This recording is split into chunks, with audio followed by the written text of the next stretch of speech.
A millionaire helps a little girl shivering in the cold, selling flowers at a traffic light. When he brings the girl return her home, not long after, an ambulance blares through the neighborhood.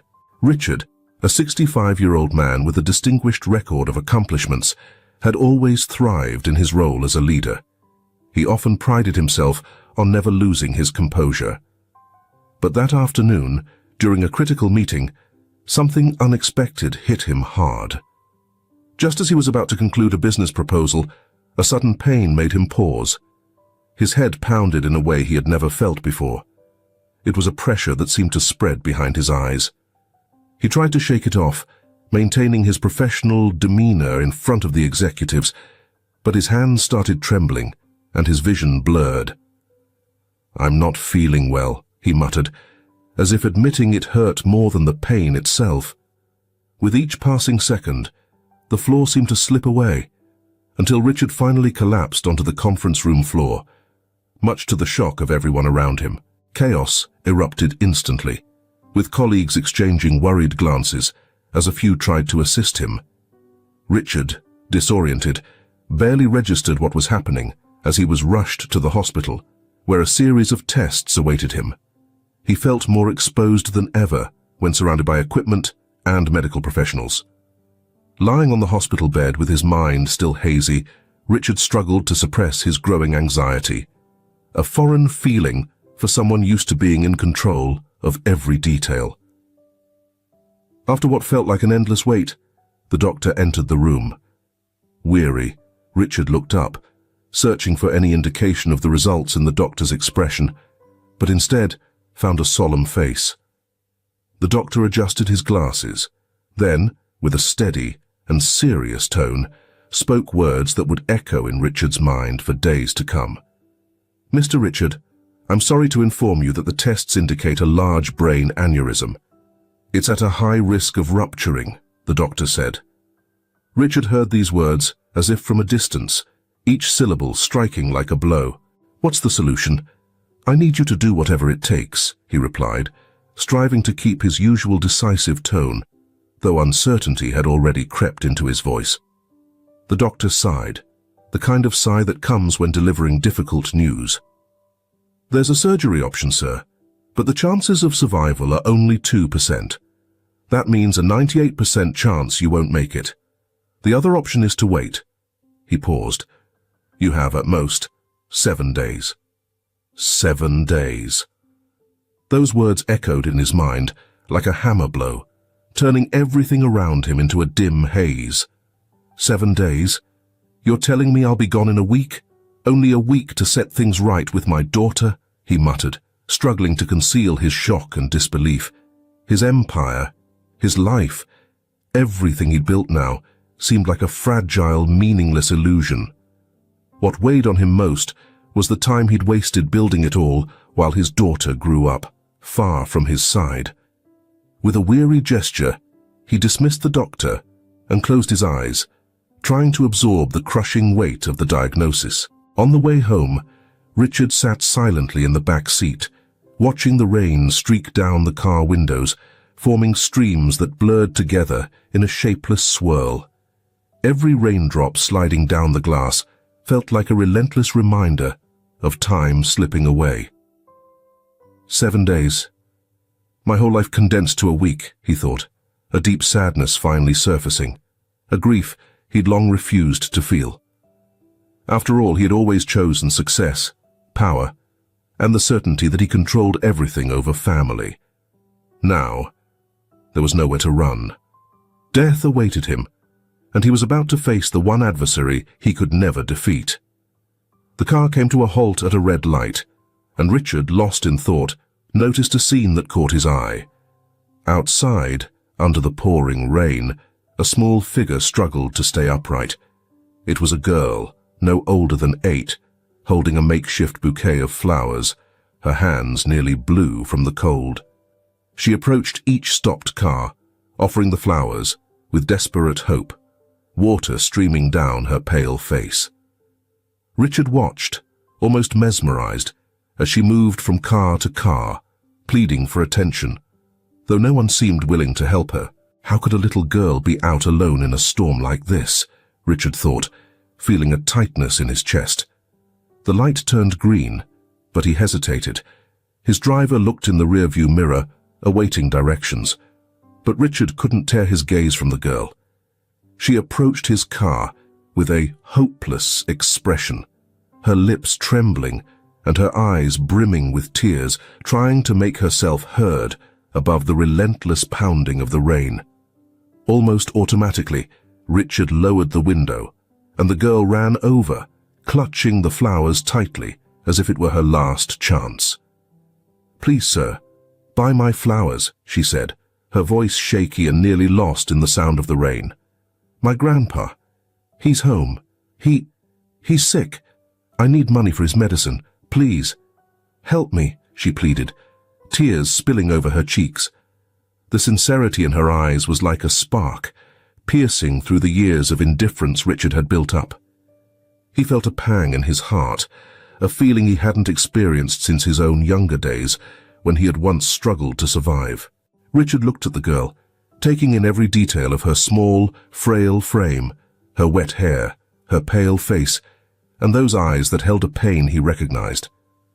Where does this girl find such strength, he wondered, almost in admiration, but also disturbed by a feeling of helplessness. He had spent his life building an empire, yet here, faced with a child's desperate need, he felt achingly small. The girl held out her flowers, her hands cold, her fingers trembling. "Nobody wants to help me, sir.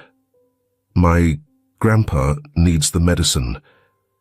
I just want to help him," she murmured, her voice cracking with a blend of hope and fear. Watching her, Richard found himself torn between the cold logic he had always lived by and a surge of compassion he'd long forgotten. The driver glanced back, uncertain, and asked quietly, "Sir, should we continue?" The question snapped Richard back to reality, and he nearly ordered them to drive on, but something inside him wouldn't let him abandon her in the rain. "Wait, just a little longer," he replied, his voice rough, not entirely understanding his own words. He reached for his wallet, pulled out a few bills, and handed them to the girl. She took them with trembling hands, looking up at him with a mix of gratitude and urgency. "Thank you. Thank you. I have to go. He really needs his medicine," she said, clutching the bills against her chest. Before Richard could react, the little girl turned and darted down the sidewalk, her small figure disappearing in the rain. Richard stood there, staring at the empty space she left behind, feeling an odd emptiness gnawing at him from within. 7 days. "What have I really done with my life?" Richard muttered, still sitting in the car, watching as the girl's figure grew smaller and smaller, fading into the rain. Something inside him wouldn't let him just leave her behind. Without hesitation, he leaned toward the driver and firmly instructed, "Follow that girl. I need to make sure she's all right." The command surprised the driver, but he turned the car around and sped up to catch up with her. Richard had his eyes fixed straight ahead, acting with an urgency he didn't fully comprehend. "What am I doing?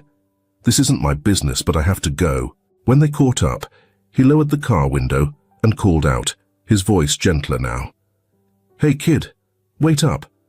Janice stopped, her eyes wide with surprise as she approached cautiously. He took a moment to look at her pale face and wet hair. "What's your name?" he asked, feeling the need to connect somehow before saying anything more. She held onto the flowers in her hands as if they were her only anchor. "Janice, sir." "My name is Janice," she replied, hesitant, as though she wasn't used to talking to strangers. Richard nodded, her name echoing in his mind. "Janice, I'm here to help." "Come on, show me where your grandfather is," he said, trying to reassure her. He stepped out of the car and offered his hand, which she hesitated before taking. "I don't know, sir. I don't know if you'll be able to make it. It's far and my grandpa's really sick, Janice mumbled, her voice shaky. Show me the way, Janice. We'll go together. She nodded, and the two of them climbed into the car. In the back seat, she looked small and fragile, but her eyes held a determined glint that surprised Richard. He managed a faint smile, something he hadn't done in a long time. Maybe this is something I can still do. Maybe this is my last chance to be of use, he thought, watching her point the way. Looking ahead, Janice spoke softly, almost a whisper. What's your name? Richard fell silent for a moment before answering. Richard. You can call me Richard, he said, his tone softer than he ever used with anyone. The girl nodded, whispering his name, as if testing its sound. Richard, thank you for helping me, she replied. She directed the driver down a road that grew increasingly secluded, moving further from the main streets into dimly lit, empty lanes. It's a bit further. Just keep straight and turn there, she explained, gesturing with her hands. Richard looked around, noticing how far they had strayed from everything. You live far out, Janice. Why are you alone out here in the rain? It's just my sick grandfather and me. No one else helps, so I have to manage this on my own.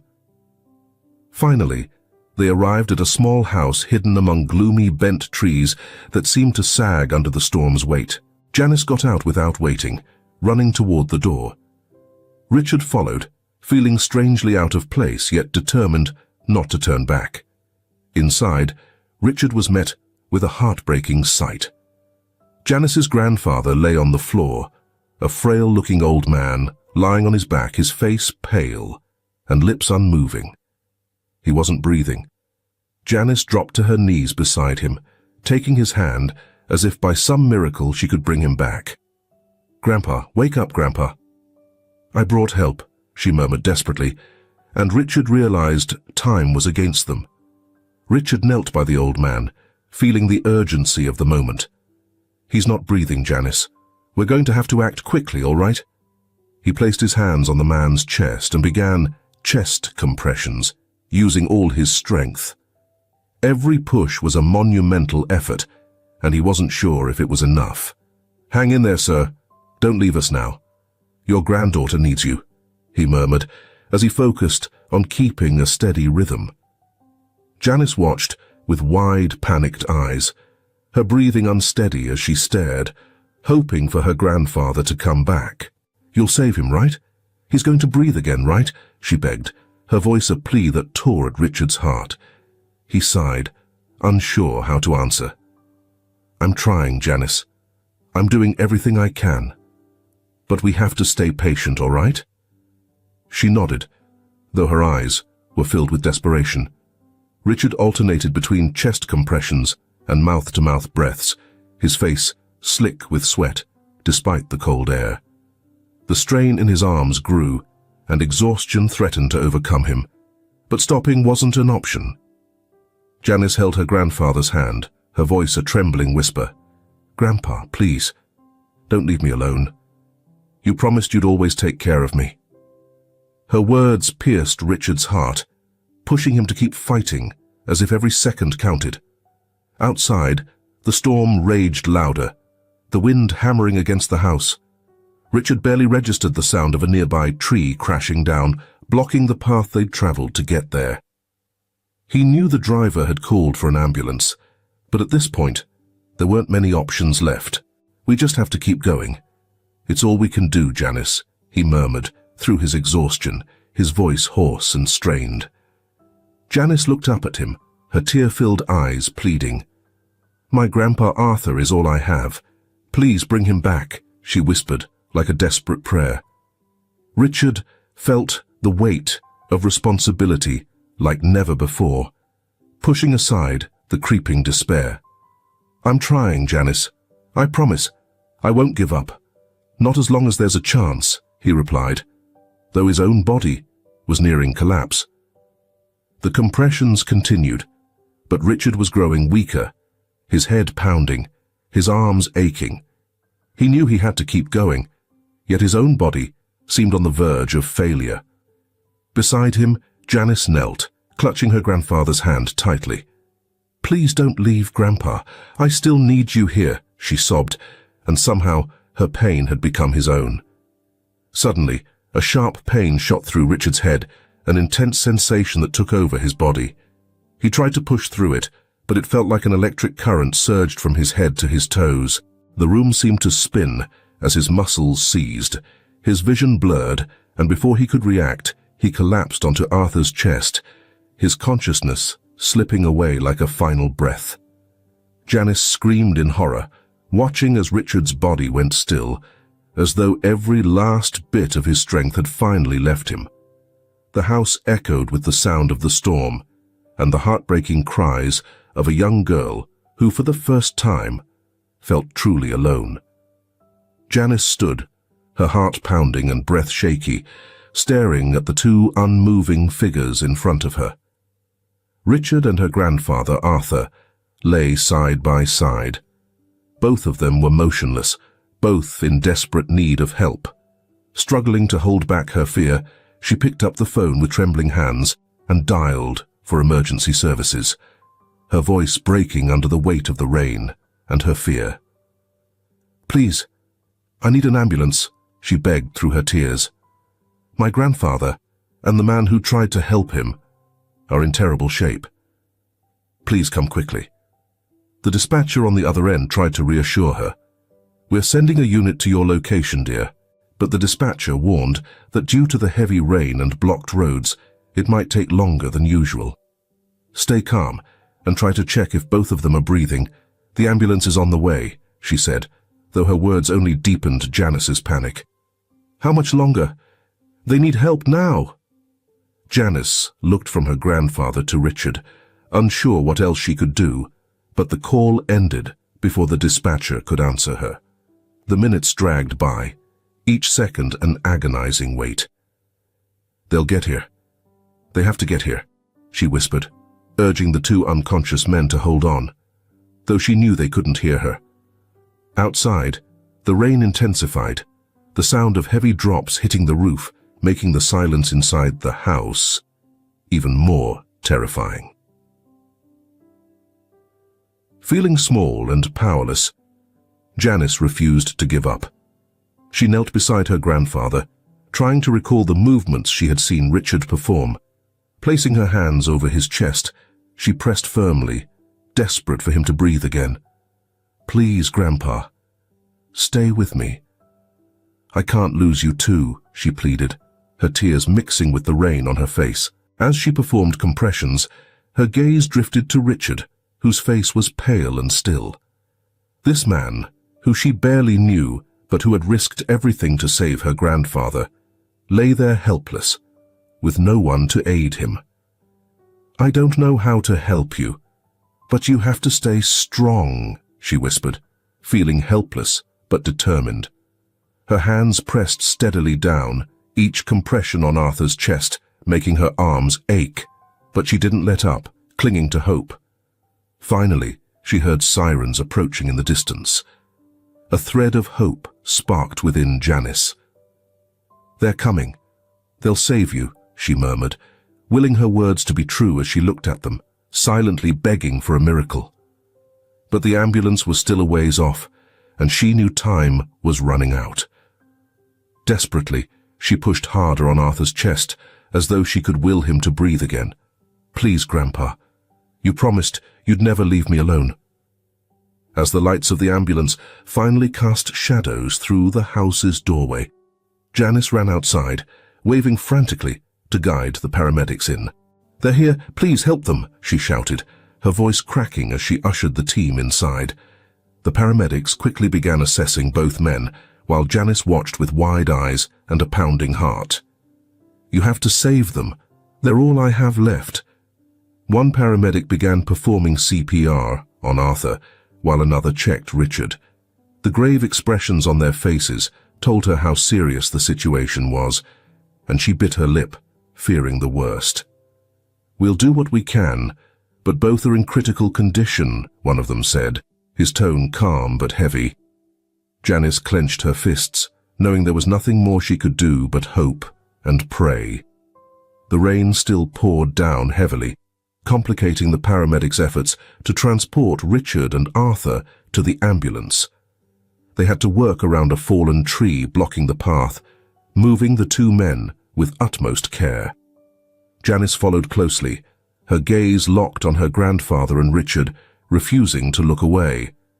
They can't die. Not now, she thought, fighting back tears. Inside the ambulance, she clung to her grandfather's hand, as if it were the last thread holding her world together. The ride was tense, every moment thick with urgency.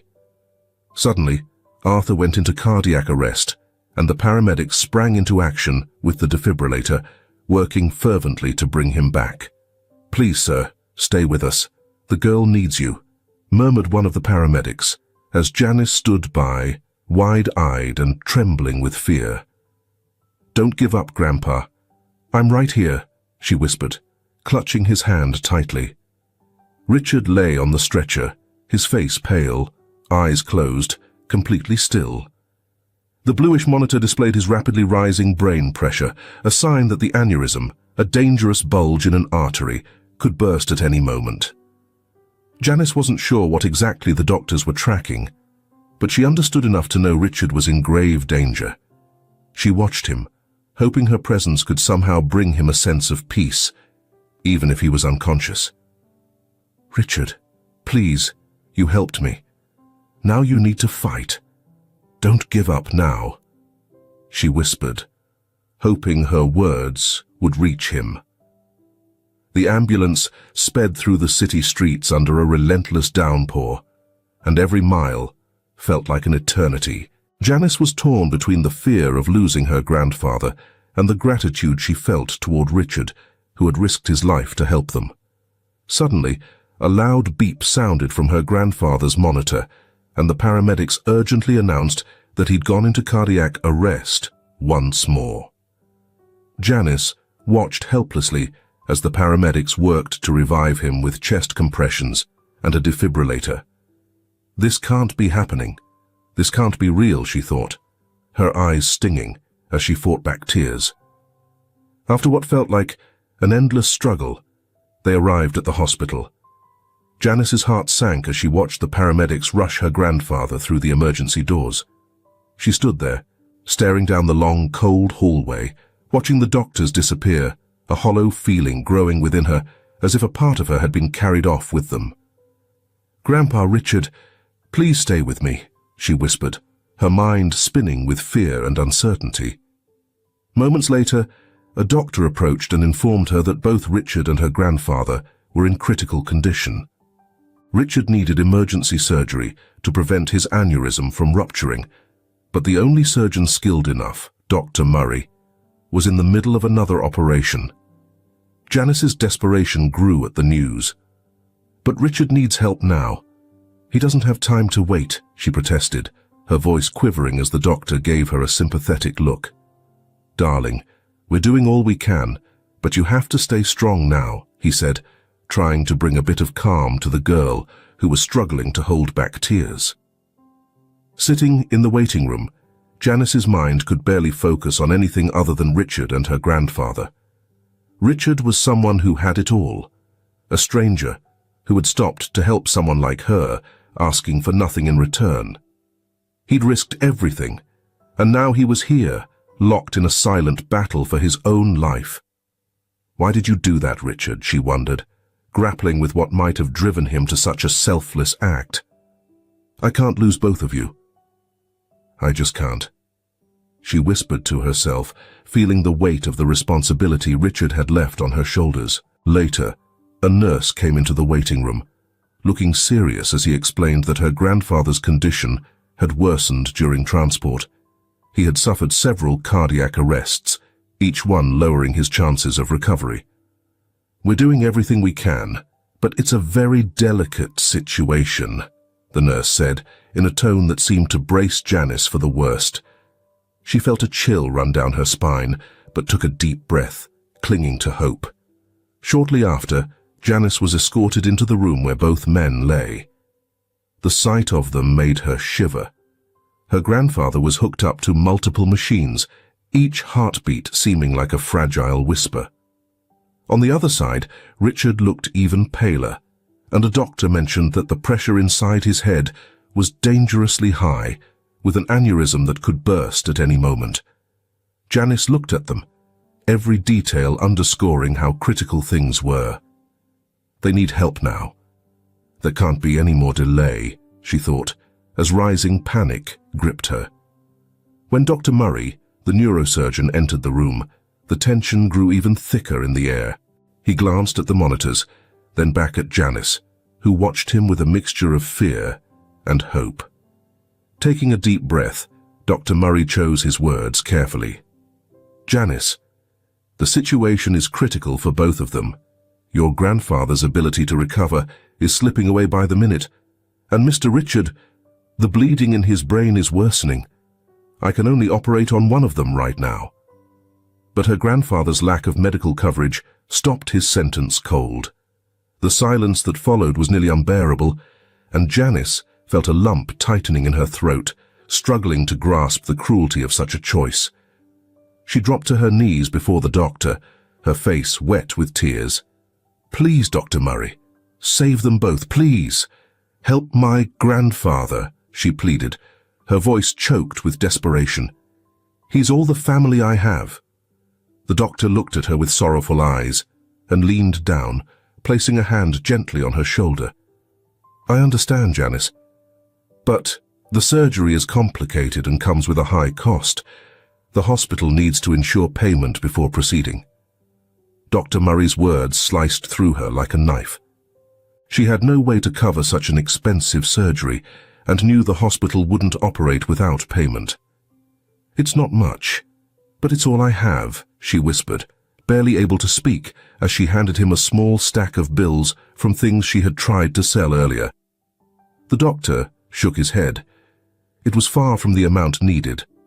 Reality was harsh and unyielding, leaving her with a feeling of helplessness she had never known before. "I need help. Someone please, there has to be another way." As Janice grappled with the gravity of the situation, Richard's eyes slowly fluttered open, blinking in confusion as his vision cleared, and he spotted Janice. She was kneeling, crying, while the doctor tried to explain the circumstances. Seeing her in distress filled him with a sense of urgency. "Janice, what's happening?" he asked, his voice weak but full of concern. She quickly stood up, grasping Richard's hand with a look heavy with emotion. "Richard, they're saying my grandfather needs surgery, but it's so expensive. And I don't have the money to pay for it," she whispered, her words barely audible. Richard felt the weight of her words sink in. Without hesitation, he gripped her hand and looked at the doctor. "Dr. Murray, I'll cover whatever's needed. The surgery has to be done for her grandfather, no matter what," he declared, attempting to keep his voice steady, despite the pounding pain in his head. The doctor nodded in surprise and handed over the clipboard with the authorization documents. "This is an expensive and risky procedure, Mr. Richard. We need your signature to confirm the payment." Richard nodded, pushing aside his own pain to stay focused. With trembling hands, he picked up the pen, determined to do whatever it took to help Janice's grandfather. "Don't worry, Janice. Your grandfather will get the help he needs." He forced a smile, trying to reassure her. Janice watched him with overwhelming gratitude mixed with evident concern. "Richard, are you sure? You don't have to do this. What if this hurts you?" she asked, her voice trembling. Richard looked at her with a mix of pain and compassion. "I've already made up my mind, Janice. Your grandfather needs help now, and I'm here to make sure he gets it," he replied, feeling the weight of each word as he held the pen, preparing to sign. But as he started to write, a sharp pain shot through his head, as if his body was warning him of the risk he was taking. He took a deep breath, trying to hold on, but his vision started to blur, and his fingers weakened, almost dropping the pen. "I need to sign this," he murmured, determined to finish, even as his body threatened to give out. Just as he placed the pen on the paper, an unbearable pain exploded in his head, and his body began to shake uncontrollably. He collapsed backward, his face contorted in pain as the pen slipped from his fingers. Janice screamed and tried to catch him, her eyes wide with terror. "Richard, no, please stay with me. You have to hold on." Richard's body convulsed violently, each spasm seeming to push him further away. The doctors around them sprang into action, while Janice, pale and wide-eyed, stood by helplessly. "Richard, no. You can't leave me. Not now," she whispered, fear turning her voice into a desperate plea. The medical team gently moved her aside as they worked urgently to stabilize him. She stepped back, too drained to protest, watching as the medical staff raced to save him. Richard's condition began to worsen, a clear sign that the aneurysm had finally ruptured. The doctors exchanged solemn glances, urgency written across each face. "We're losing him," murmured one doctor, holding his breath while examining Richard's pupils. They were dilated, signaling the grim possibility of imminent brain death. Standing by the wall in the room, Janice felt her heart sink as she watched the doctors deliberate on the situation. Every second seemed to deepen the crisis, and one doctor, with a somber look, whispered to a colleague nearby, "If his blood pressure keeps climbing, he won't make it. We might have to consider declaring brain death." The words were spoken softly, almost as if to keep Janice from hearing. Yet she did hear, and it felt like the ground was slipping out from under her feet. Brain death? No, this can't be happening. Her heart raced in desperation as the doctors debated. One of them proposed one last attempt at intervention, but others disagreed, arguing that Richard's condition was too severe for any procedure. "He's almost completely without brain activity," stated one doctor, glancing at the monitors that displayed an almost flat line. Janice watched with tears streaming down her face. He risked everything. "And now, I'm going to lose them both," she murmured, feeling her heart break with each passing moment. Still, the team decided to try one last effort, awaiting a final decision on Richard's status. In the other operating room, Arthur's condition was also declining. During his procedure, his heart stopped, and the team rushed to use the defibrillator, trying to revive him. Alone in the waiting room, Janice had no idea what was happening with her grandfather, but a deep sense of dread grew within her by the second. Leaning against the cold wall, Janice clasped her hands together and began to pray silently, pleading for a miracle. "God, please, don't take my grandfather and Richard. They're all I have. I need them with me, please." Tears continued to stream down her cheeks as she closed her eyes, trying to focus on her prayer, as though it were the only thing holding her steady in that moment. Richard's brain pressure continued to rise, and one of the doctors finally exhaled, looking at the monitors. "We're running out of time. We can't wait any longer," he said, his voice carrying a resignation that underscored the gravity of the situation. They started setting up the equipment while the monitor line flickered. The only sounds that broke the silence were the monitor's erratic beeps and the steady hum of hospital noises. "Richard, please fight. Don't leave us," one of the nurses whispered, clinging to hope. In the operating room next door, the team continued their efforts to revive Arthur, but the heart monitor displayed a flat line. "Get the defibrillator ready.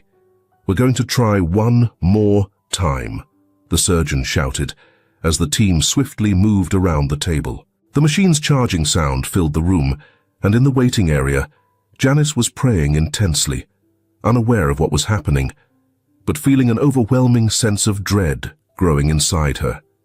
With eyes closed, she gripped her hands tighter, her prayer intensifying. "Please, God, give them one more chance. I have no one else but them.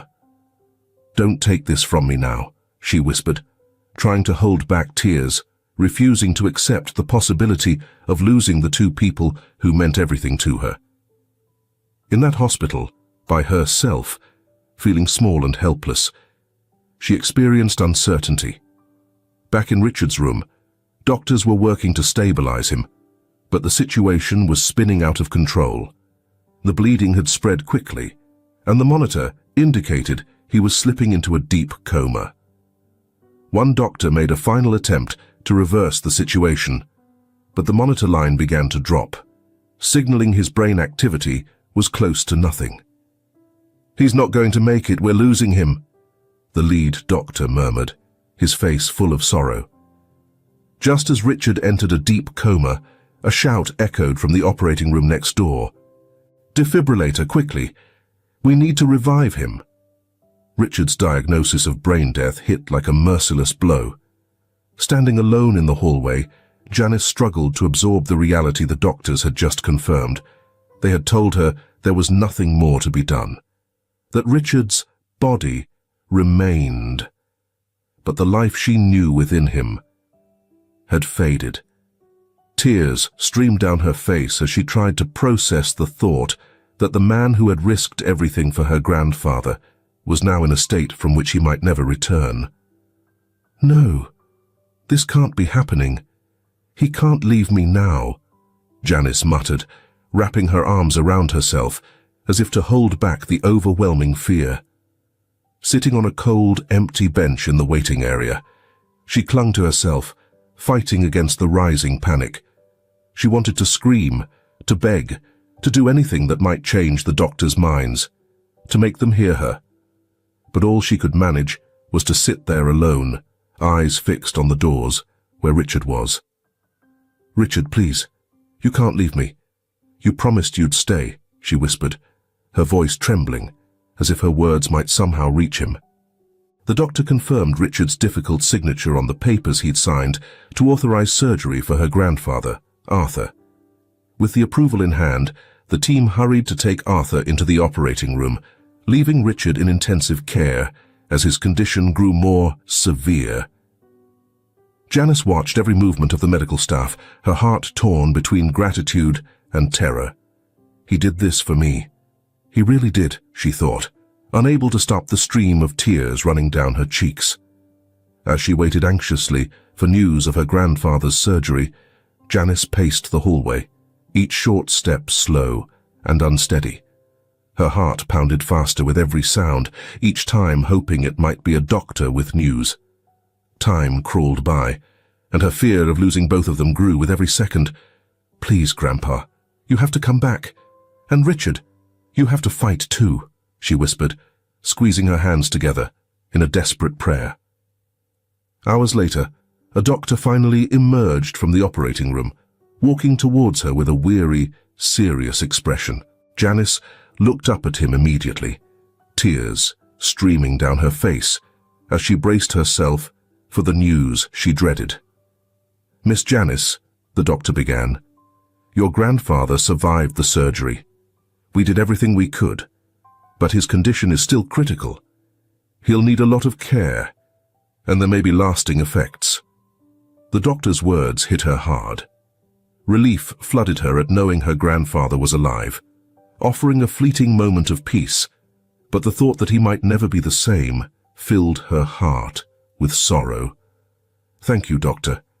Thank you for not giving up on him," she whispered, wiping away her tears as she struggled to accept the reality before her. "Grandpa, you'll be back. I know you will. I'll be here waiting for you," she murmured to herself, clinging to a small glimmer of hope. Lost in her thoughts, Janice noticed a figure at the end of the hallway. A tall woman with blonde hair falling messily around her face was walking hurriedly, her face etched with worry and her eyes swollen from crying. Her expression was pure desperation, and Janice realized she was likely seeking urgent information. One of the nurses stopped beside the woman, touching her face gently and whispering something softly. Janice caught the name Richard, and her heart skipped a beat. That must be his daughter. It has to be her, she thought, feeling a faint hope rise within. The nurse motioned for Richard's daughter to follow him down a hallway leading to her father's room. Unable to contain herself, Janice ran toward the woman. Her heart raced at the thought that this might be the one person who could save Richard. As she got closer, she hesitated for a moment, but her determination to fight for Richard's life outweighed her fear. "Ma'am, please wait," Janice called out with a trembling voice. Carolyn stopped suddenly, looking down to face the girl, now standing before her. Struggling to find the right words, Janice clasped her hands, her face wet with tears, and said, "I'm Janice, your father. He helped me. He risked everything for me and my grandpa." Her voice was barely audible, but filled with pain. Carolyn, puzzled, tried to make sense of the girl's words, uncertain of what her father had done. "What do you mean, child?" "My father risked everything for you," Carolyn murmured, still confused. Janice nodded, fighting back tears. "My name is Janice. I was selling flowers. My grandpa was very sick and no one stopped to help. But your father..." He stopped. "He offered to help. He even signed the authorization so my grandpa could get his surgery first," Janice explained, her voice breaking. "I'm Carolyn," the woman replied softly. "I just received news about my father's condition. I came here to disconnect the machines." That was his choice, his wish. "My father always said he didn't want to live like this," explained Carolyn. But the girl knelt before her, gripping her legs in desperation. "Please, Mom, don't turn off the machines. He can still come back. He deserves a chance," she begged, her eyes filled with hope and pleading. Carolyn took a deep breath, trying to make sense of this child's request, and lowered herself beside her. "But why did he do that for you?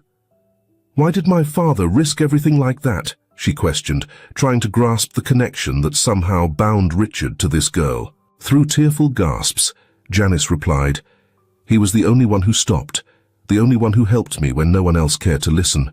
He risked his life to save my grandpa. He gave me hope." Carolyn stood in silence, absorbing Janice's words and feeling the weight of a decision too heavy to be made in that moment. Janice's eyes searched hers, desperately hoping she wouldn't make an irreversible choice. "Please, I know he's still there. He's strong. He needs this chance. Just give him a little more time," she pleaded, her voice a whisper full of pain and hope. Just then, an alert began beeping from the monitor beside Richard, breaking the silence with its sharp, relentless sound.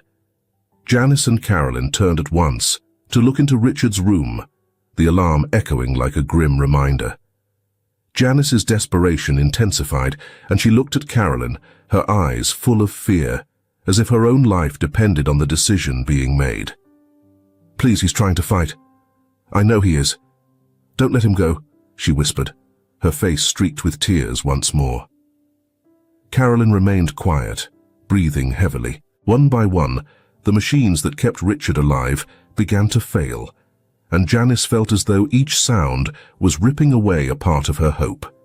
She gripped Carolyn's hand tighter, nearly praying for a miracle.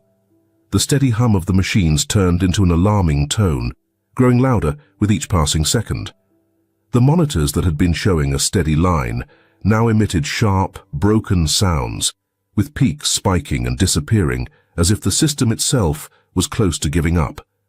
Janice, kneeling beside Carolyn, caught the strange noise coming from Richard's room. Her heart raced as she stood up, eyes locked on the machines that were now signaling an emergency. "Please, this can't be happening," Janice murmured, feeling fear build with every piercing sound from the alarms. She clutched her chest, where a heavy, suffocating pressure was starting to form.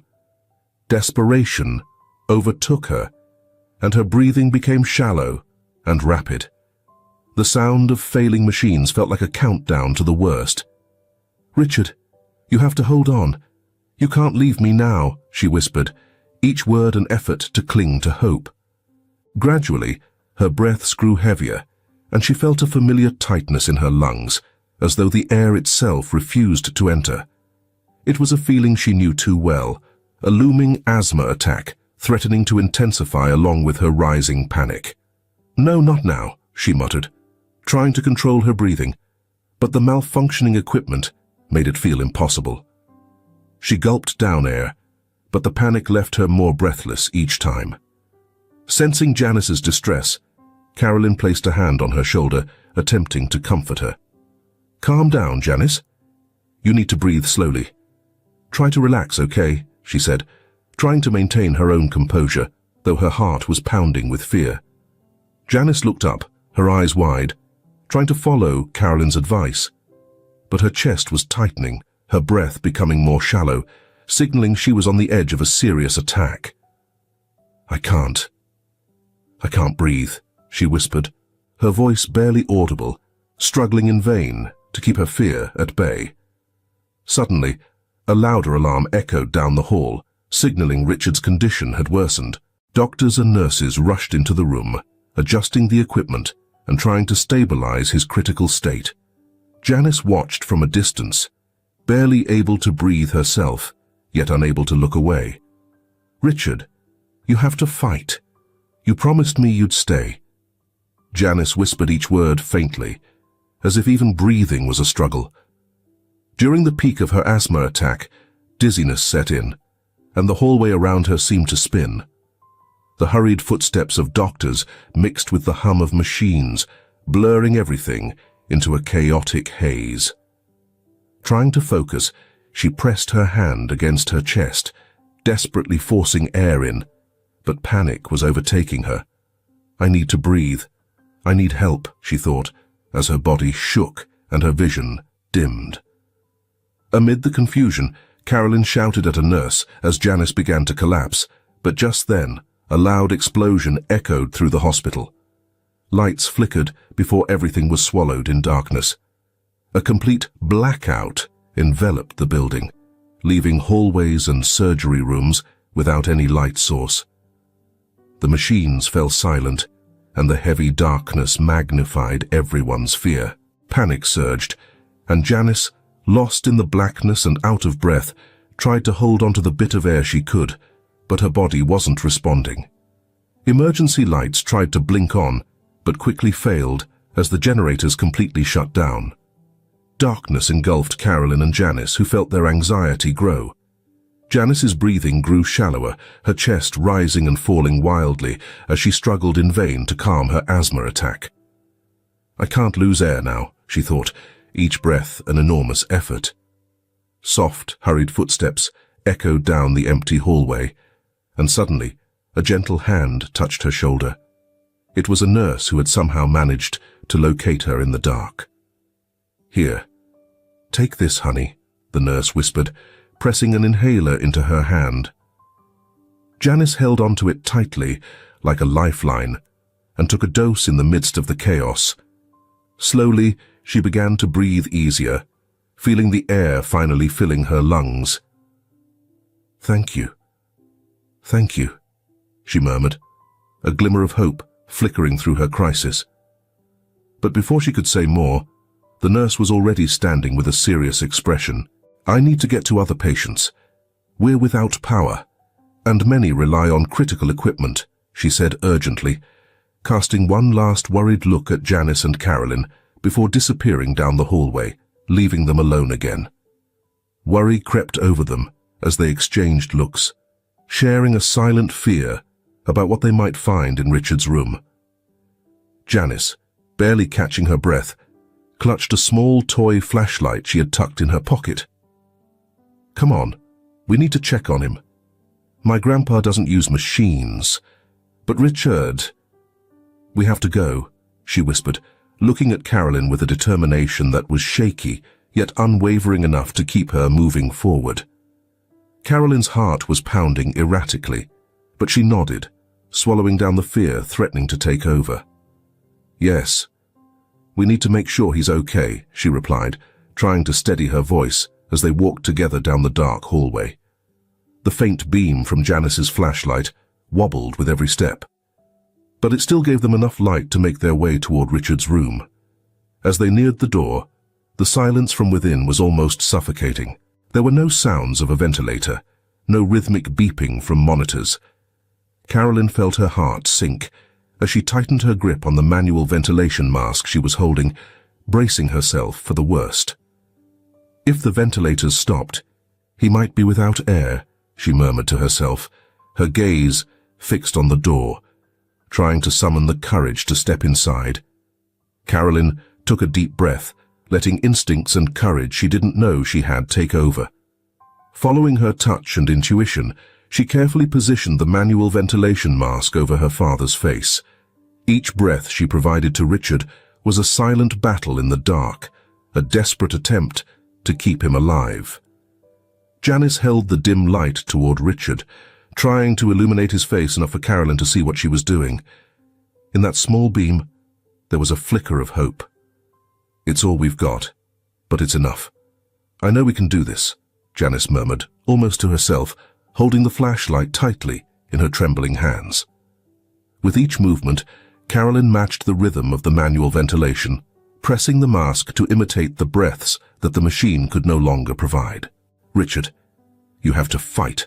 I'm here. I'm right here with you," she whispered, as silent tears slipped down her face, fighting to hold back the growing fear.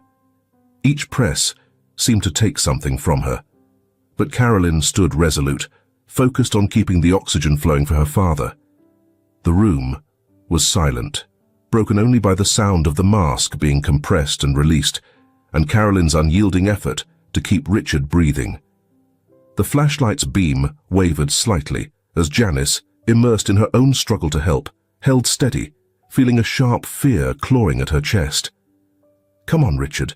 We're not giving up on you or Grandpa," Janice whispered, trying to keep hope alive for herself and Carolyn. Each passing second intensified their desperation as Carolyn alternated her gaze between her father and Janice, who continued to hold the flashlight with unwavering strength. Carolyn's hands trembled, but she forced herself to stay focused on every movement. "He still has a chance. He just needs to fight. Please, Richard, don't give up now," she murmured, feeling the weight of each word settling heavily into her muscles. As time passed, handling the ventilation mask became more challenging.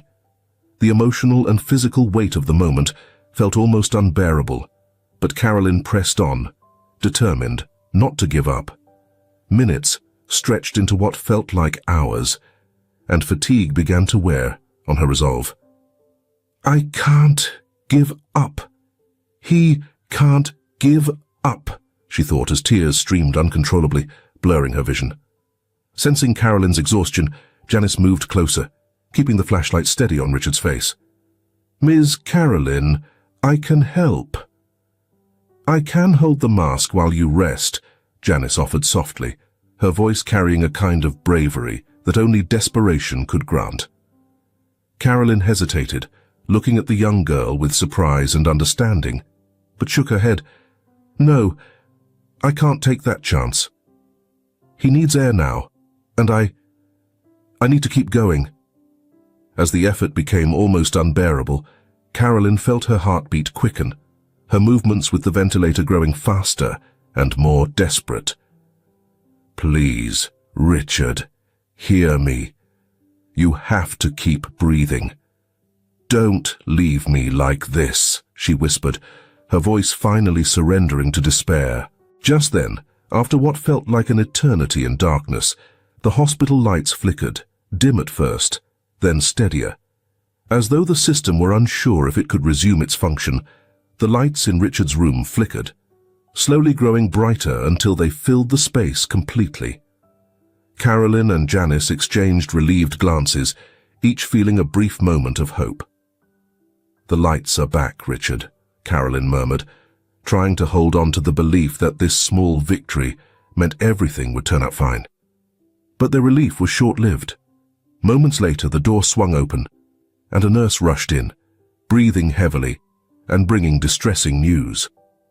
"Arthur, Janice's grandfather, she gasped. He's taken a sudden turn and needs immediate attention. We're doing everything we can. But it's not looking good, she added, her concerned eyes fixed on the young girl. Janice felt a chill run down her spine. No, he was getting better. He survived the surgery, she whispered, her voice barely holding together.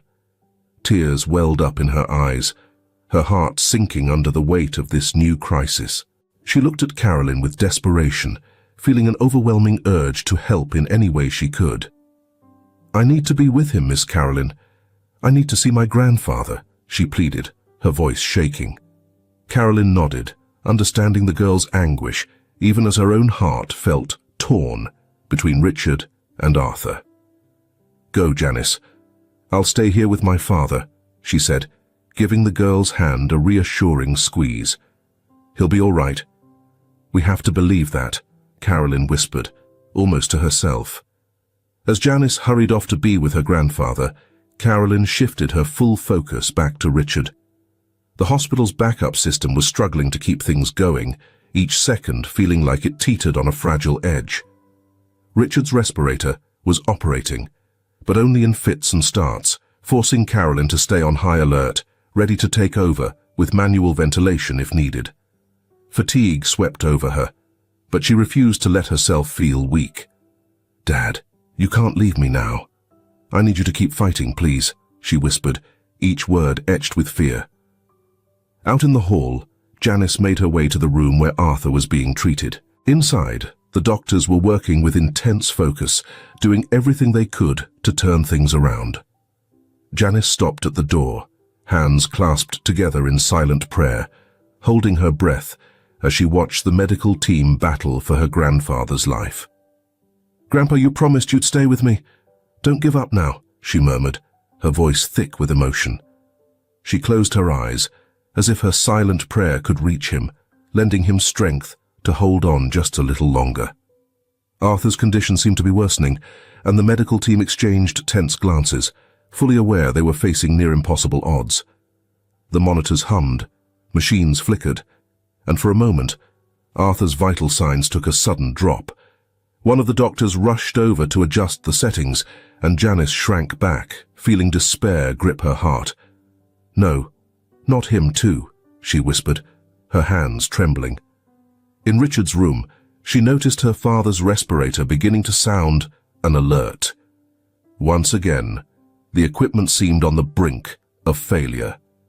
Without hesitation, she grabbed the manual ventilation mask, taking over his breathing with steady determination. Each push on the mask was both a physical and emotional effort, but she wouldn't stop. Dad, I'm right here. Please don't leave me now. I can't lose you, she whispered, timing each breath with the beat of her own heart. The hospital lights flickered again, and she feared the power would go out completely. But at that moment, she felt there was no room to give up. In this fragile moment, it seemed like she and Richard were closer than ever. Each press of the mask was a silent prayer, a promise that he could still make it back. Dad, I know your chances are slim, but I believe in miracles. We're going to save you. We have to.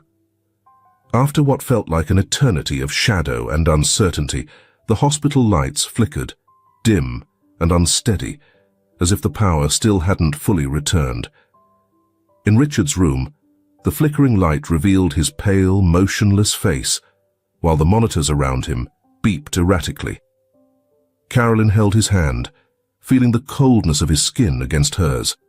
The mechanical sounds around them felt like an echo of an inevitable verdict. Each time the monitor skipped a beat, she felt a weight in her chest, as if her own breath was being taken away. Dad, I'm here with you. Please, come back.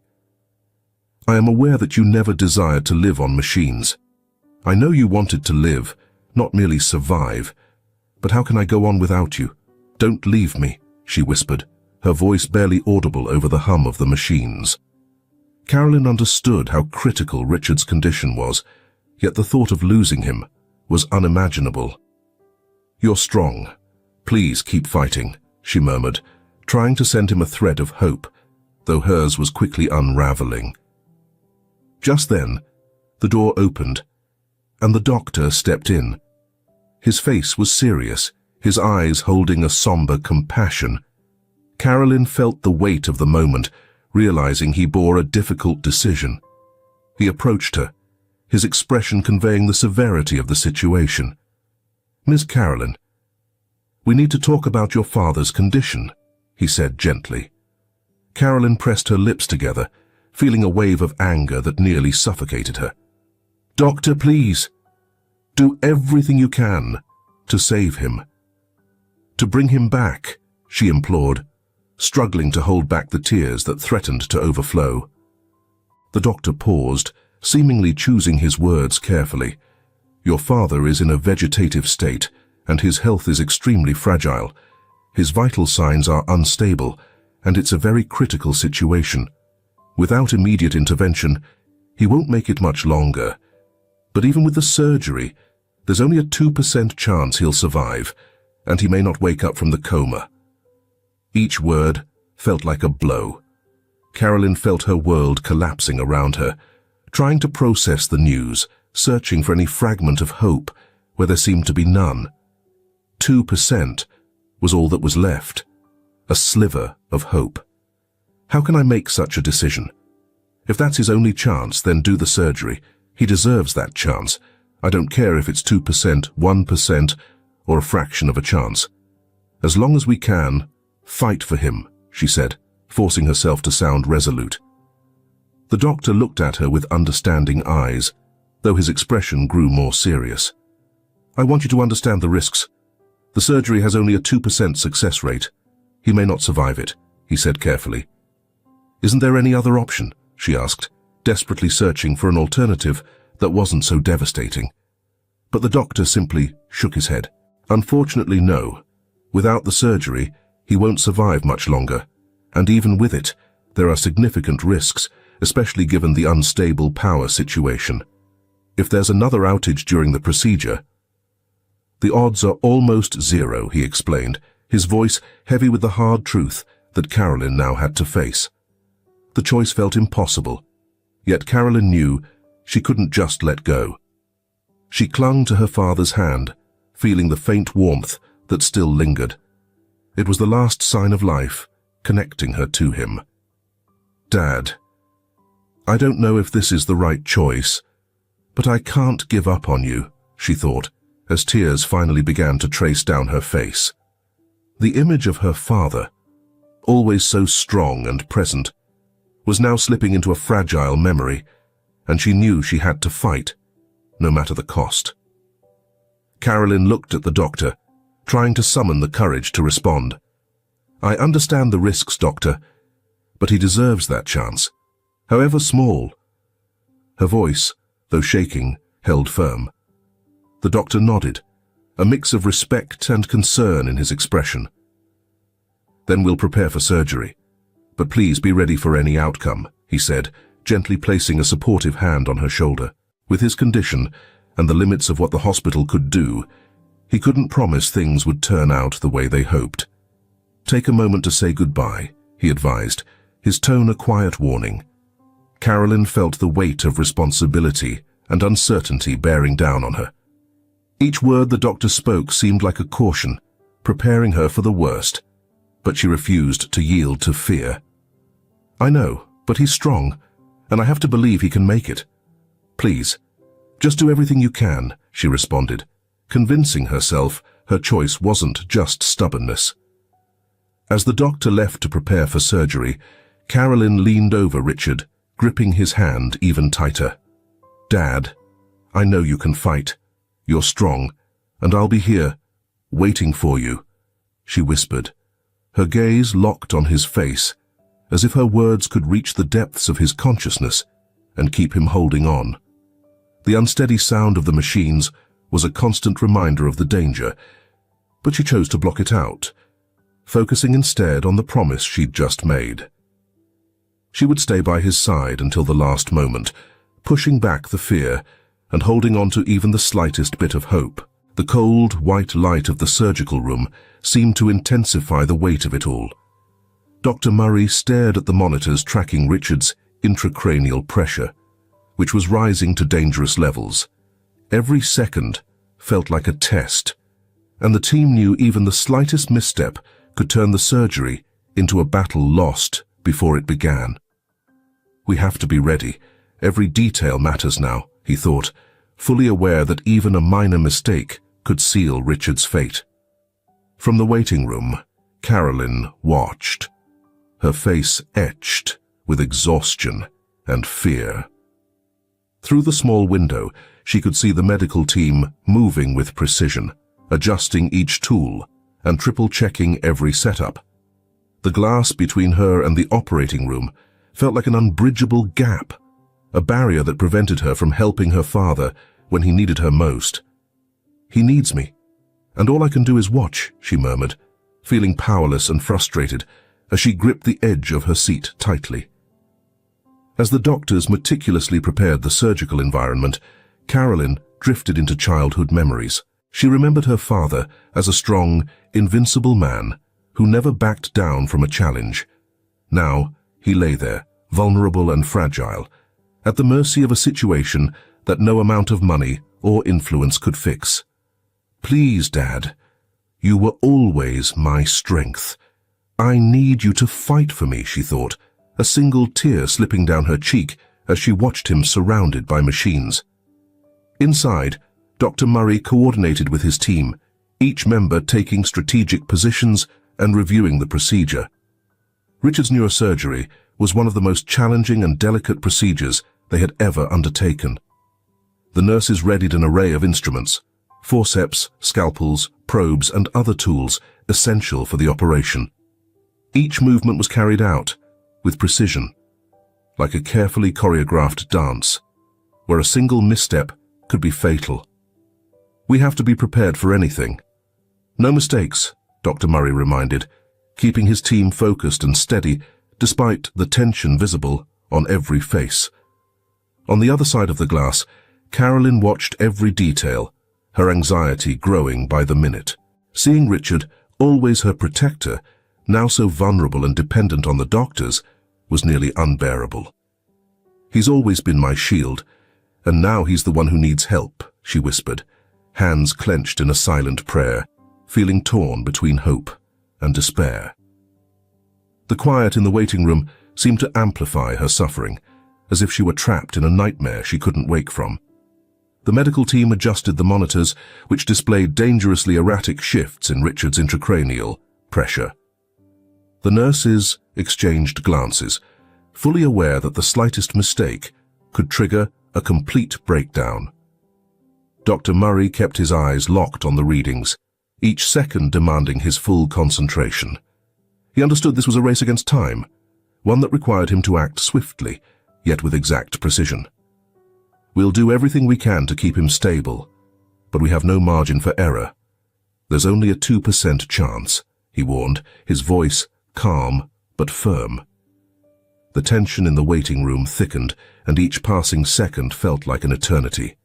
She knew Richard's fate rested in the medical team's hands, and the helplessness of simply waiting was agonizing. "I need to be strong for him, like he's always been for me," she thought, memories of her father filling her with a fragile hope. But fear crept in, threatening to overwhelm her resolve. Would she have the strength to get through this? Suddenly, Dr. Murray noticed an even sharper spike on the monitors, his gaze tightening as an emergency unfolded. Richard's body began to twist in violent spasms, a severe seizure taking over with terrifying force. "I need help here now," shouted Dr. Murray. He and the team rushed to stabilize Richard, working urgently to contain the seizure before irreversible damage occurred. Behind the glass, Carolyn watched her father's body tremble uncontrollably, and despair washed over her. Her legs felt weak, and her heart raced unevenly as she tried to grasp what was happening. "Not now, please. Not after all of this," she murmured, her hands covering her mouth as she watched helplessly. Dr. Murray handled the instruments with precision, and the air around him charged with tension and urgency. Everyone was operating at peak focus, their eyes glued to the monitors and to Richard's vital signs, which were as delicate as a tightrope on the verge of snapping. "We have to keep him stable, no matter what.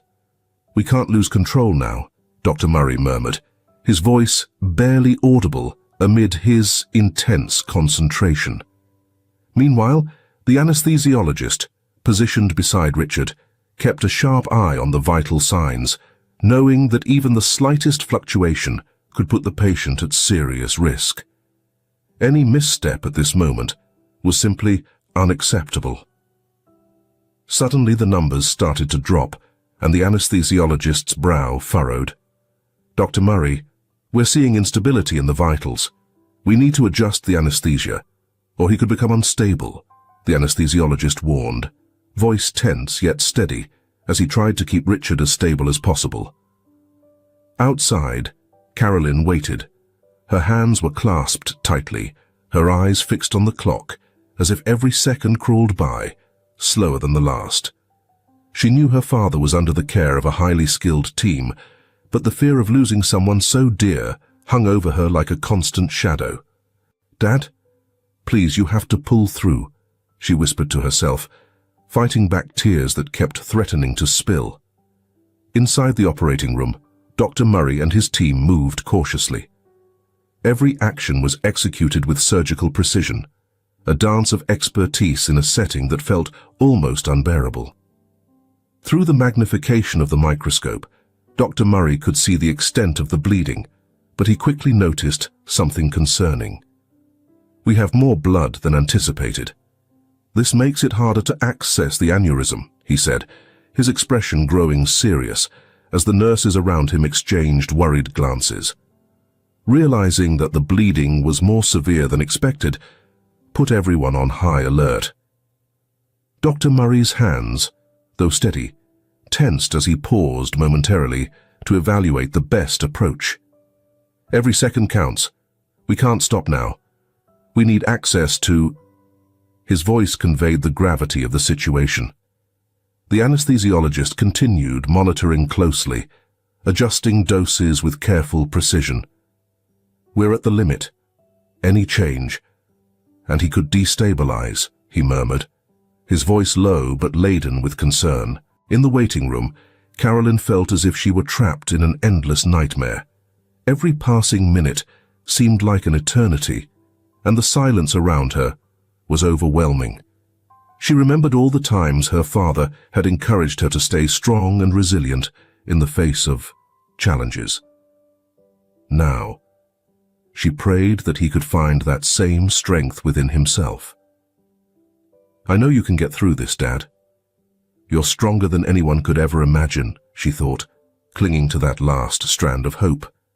Inside the operating room, Dr. Murray proceeded with the intricate procedure, carefully maneuvering to avoid complications. Any extra pressure might worsen the situation, making it nearly impossible to access the aneurysm. He moved the scalpel with extreme precision while the team held their breath, fully aware that the slightest misstep could be catastrophic. "More suction here.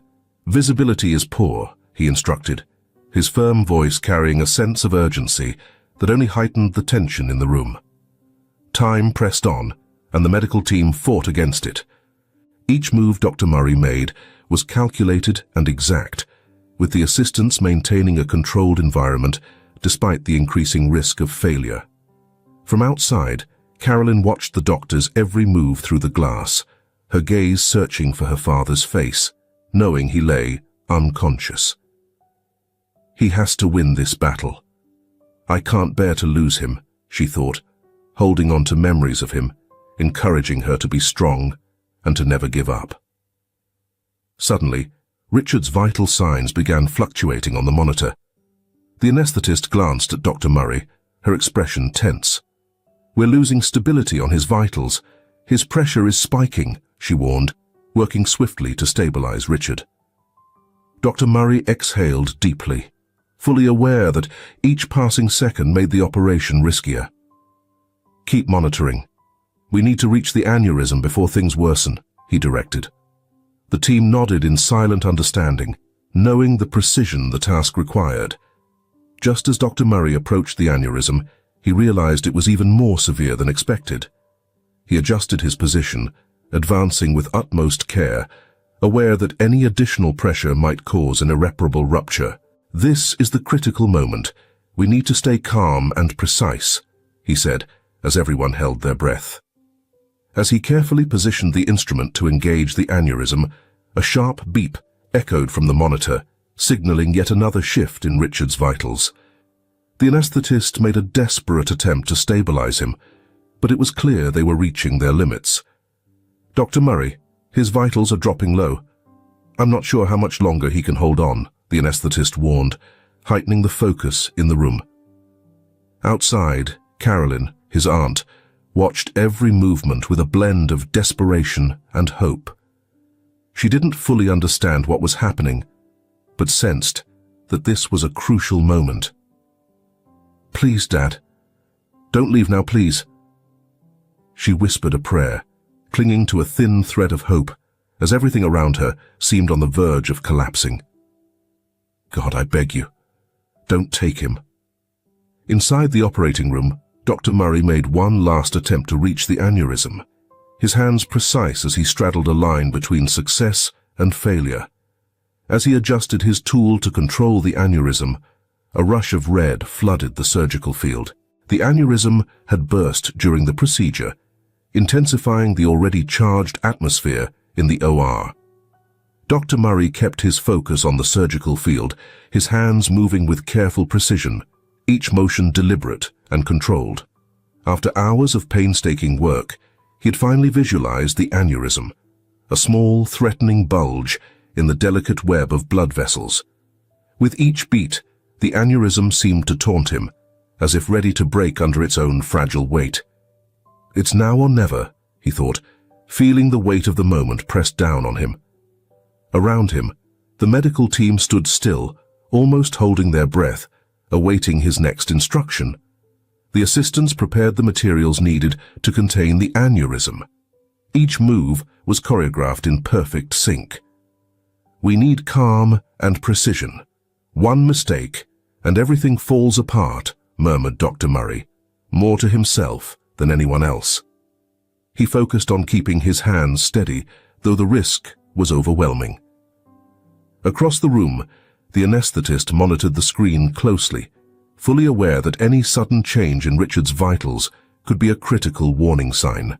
"The intracranial pressure is still elevated, but holding steady," he reported in a voice that was calm, yet tense.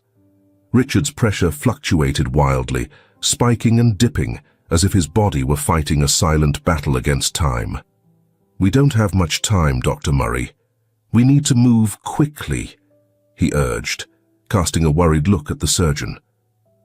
Dr. Murray was fully aware of how crucial every second was, feeling the weight of urgency in his colleague's tone.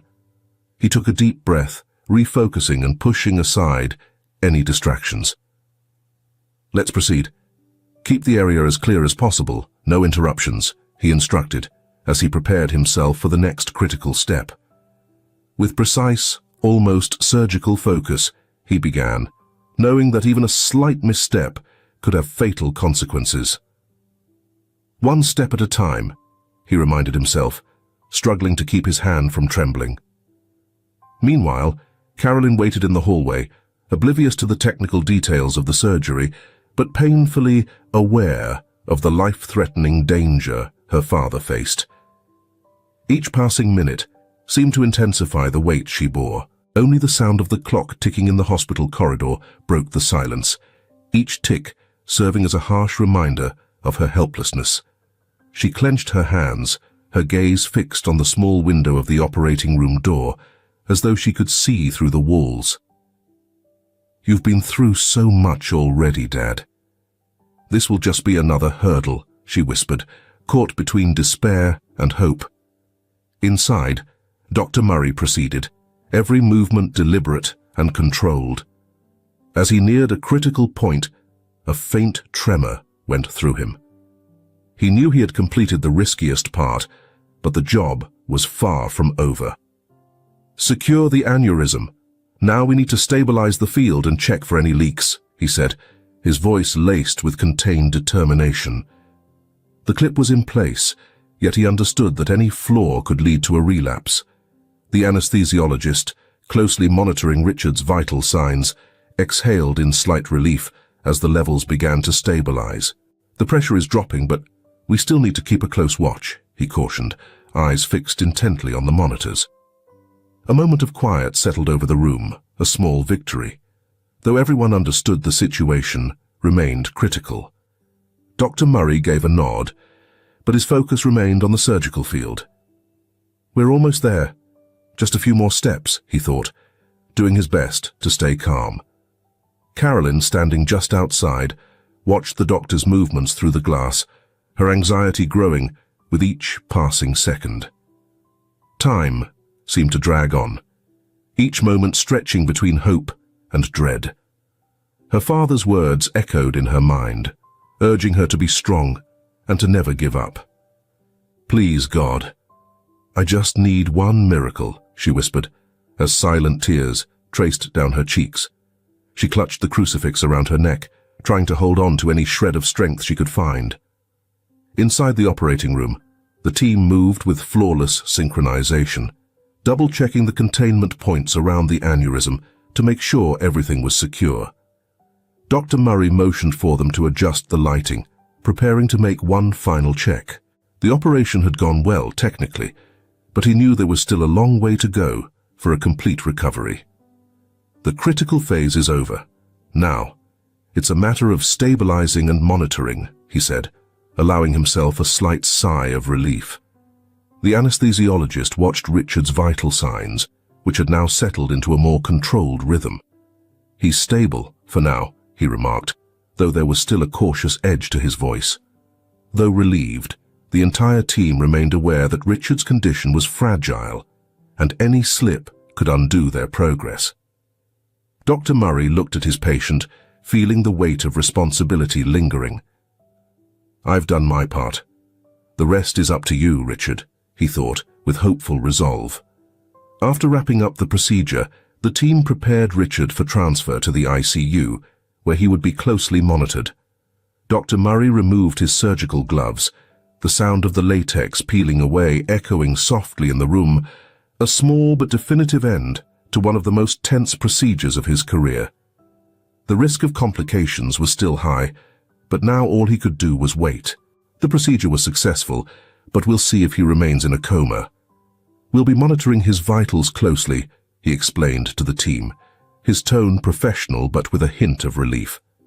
Carolyn, watching from outside, felt a fleeting sense of comfort as she saw the team begin clearing the room, a sign that the operation was finally over. When Dr. Murray stepped out to deliver the news, she stood up quickly, her heart racing. "Doctor, is he going to be okay?" she asked, her voice trembling with a mix of hope and fear. The doctor placed a gentle hand on her shoulder, his eyes full of empathy. "We managed to control the aneurysm, but we still have to see if he'll wake up from the coma. His condition is delicate, and now we need time and patience," he explained. Carolyn felt a wave of emotions flooding over her. She nodded, trying to process what this meant. Her father was alive, but there was still a long journey ahead. "Thank you, Doctor. Thank you for not giving up," she murmured, her voice wavering as she felt a mix of relief and uncertainty. The hospital room's soft lighting cast a glow over Arthur's weary face. His eyes fluttered open, adjusting to the brightness, and he seemed confused, trying to make sense of his surroundings. Janice, seated beside his bed, watched his every tiny movement, her heart pounding. When he finally opened his eyes and looked at her, a rush of relief and emotion overcame her. "Dad, you're awake," she whispered, holding his hands tightly, afraid he might disappear any second. Arthur tried to smile, though his face was pale and tired. "My little one, where are we? What happened?" he murmured, his voice weak but filled with love. Janice swallowed, feeling the weight of recent events pressing on her shoulders. She knew she had to tell him everything, but the words felt tangled up inside her. Dad. It was all so terrifying. I'd never been so scared, she admitted, her voice shaking slightly as she looked at him. Taking a deep breath, she began to explain, her heart still racing with the memories of what had just happened. How do I even begin to tell you everything? Well, I saw you needed your medicine, so I went out to sell flowers to buy more. I stood out there on the street, trying my best to sell whatever I could to get the money for your meds. But nobody would help. The rain was pouring down, and no one was stopping. Janice sat beside her grandfather, Arthur, as she tried to explain the events. Then I met this man. Richard, she began, noticing how her grandfather watched her intently, his expression somber as he absorbed every word, trying to grasp the gravity of what had happened. He was wealthy, but he helped me, she continued, gratitude in her voice. He bought all the flowers, and when I told him you weren't well, he came with me to help you and asked his driver to bring us here. Arthur's eyes filled with emotion as he processed Richard's actions. He did all that for us, and he didn't even know us, he asked, his voice low and filled with astonishment. Janice nodded, trying to explain how this stranger had become such a meaningful presence. Yes, Grandpa, he didn't even know me, but he cared about you, and later, he needed help too. His surgery was today, she added, feeling her throat tighten as she remembered all that Richard had risked for them. She took a deep breath, struggling to convey the fear she had felt. It was awful, Grandpa.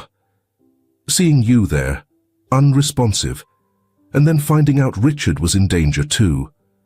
I felt like I was going to lose you both at the same time. A single tear escaped down her cheek, and Arthur reached out with a shaky hand, gently wiping it away. My girl, you were braver than anyone could know. I couldn't be prouder of you, he murmured, his voice filled with pride and love. She tried to smile, but the weight of everything still hung heavy on her heart. I just wish it could have all been different. I wanted you to be okay from the beginning, and I didn't want Richard to get hurt because of me, she murmured, almost as if blaming herself. Arthur shook his head gently, trying to reassure her. No, my dear. What he did was a choice made by a kind heart. He saw something special in you, just as I do. Never blame yourself for that, he said, his gaze warm and steady. Janice nodded, attempting to take her grandfather's words to heart, though she still felt torn between gratitude and guilt. I just want to thank him. For everything he did, she said softly, her gaze drifting toward the door, as though hoping Richard might walk through it. Arthur squeezed her hand again, with the affectionate strength only a grandfather could offer. You'll have that chance. I'm sure he'll recover, he assured her, his calm confidence bringing a bit of peace to her heart. Just then, Carolyn entered the room, looking exhausted, but offering a faint smile. Janice looked at Carolyn with hopeful eyes, and Carolyn gave a nod, silently answering the girl's unspoken question. The surgery is done. Your father's been moved to his room, and now we just need time and patience, she explained, trying to reassure both Janice and Arthur. The days crept by, each one filled with anticipation and tension. After a series of tests, Arthur received news he was ready to go home. But to everyone's surprise, he refused to be discharged immediately. I can't leave now. I need to stay by Richard's side until the end, he stated, his determination earning a nod of respect from the doctor. Carolyn, Janice, and the others understood what compelled Arthur. Richard wasn't just some wealthy stranger to them. He was a man who had risked everything for Arthur and Janice. Richard's hospital room had become a meeting place for all who were anxiously waiting for a sign, any small movement indicating he was coming back to them. Each morning, Arthur would sit by Richard's bed and share a story. Let me tell you about the day my granddaughter Janice and I planted sunflowers in the yard.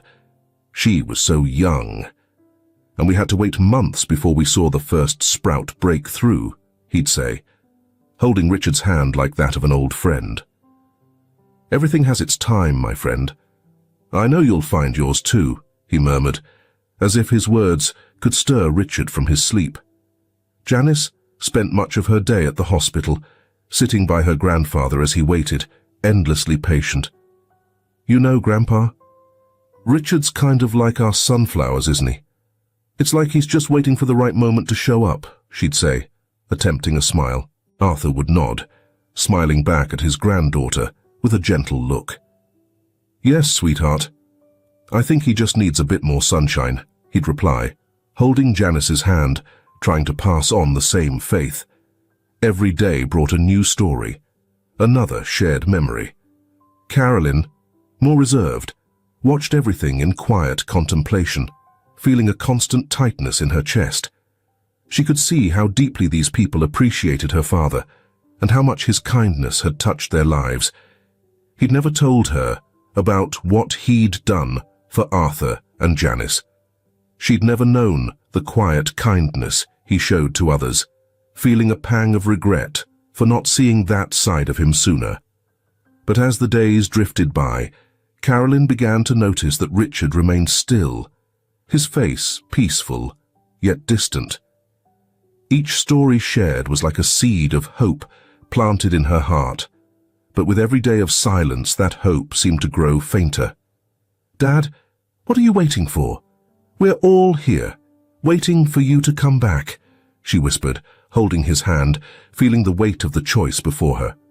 Arthur, though fragile, kept his promise of daily visits. Helly and Janice always brought little mementos to brighten the room, flowers or small drawings made by Janice. Here, Richard, we brought a flower from the garden. I know you can't see it, but I think you'll like the scent, Arthur said, setting the tiny bloom beside Richard's bed. He hoped that one day, if Richard ever opened his eyes, he would see everything they had done for him. One evening, Carolyn sat alone in the room with Richard. The silence was nearly absolute, broken only by the soft hum of the machines monitoring his heartbeat. She gazed at her father, her heart tightening with the thought she had tried to avoid for days. She knew he had always been firm in his beliefs, a man who valued his dignity above all.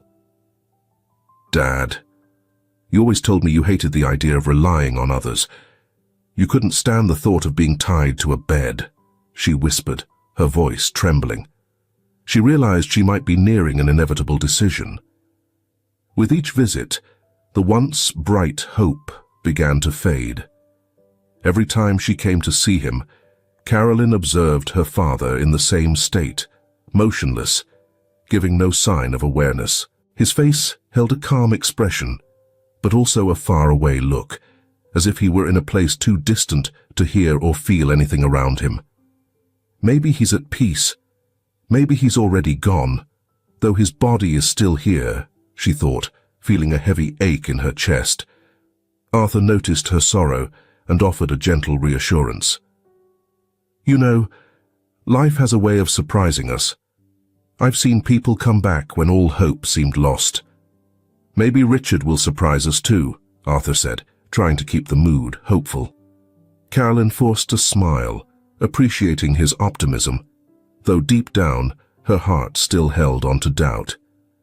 Thank you, Arthur, but I don't know how much longer I can hold on to that hope, she replied, each word weighed down by her own exhaustion. In recent visits, Carolyn could no longer hide the tiredness and worry etched in her expression. Even Janice, the eternal optimist, had started to wonder if Richard would ever wake up. Grandpa, do you think Richard is just sleeping a lot, or maybe he's already gone and we just don't know it yet? She asked innocently, holding her grandfather's hand tightly. Arthur stroked his granddaughter's hair, uncertain how to respond. I don't know, sweetheart. Despite his own doubts, he said, but I do know his heart is still with us, and that's what matters. One evening, alone by Richard's side, Carolyn felt the burden of a decision pressing down on her almost unbearably. Sitting beside his bed, she held her father's hand, looking closely at his unmoving face. "Father, you always taught me to be strong, to make the tough choices. But how can I let you go?" she whispered, tears welling in her eyes. She knew she might only be prolonging the pain for both of them. With a heavy heart, Carolyn made her choice. She stood up and looked at her father one last time, as though seeking some confirmation or sign to change her mind, but only silence answered her. "I'm going to honor what I believe you would have wanted. What you always told me," she murmured, letting the tears fall freely at last. The next day, the room's silence felt heavy and unrelenting. Every beep from the monitors sounded like a grim reminder that Richard's time was slipping away. Carolyn, Arthur, and Janice gathered around the bed, their expressions reflecting the weight of the moment. Carolyn took a deep breath, trying to summon strength, though the ache in her chest made it hard to find words. "Dad, we're here. We came to be with you, to tell you how much you mean to us," she began, her voice barely a whisper, as though she didn't want to disturb the delicate quiet. She held his hand, his cold fingers intertwined with hers. Arthur watched, feeling a deep sadness inside.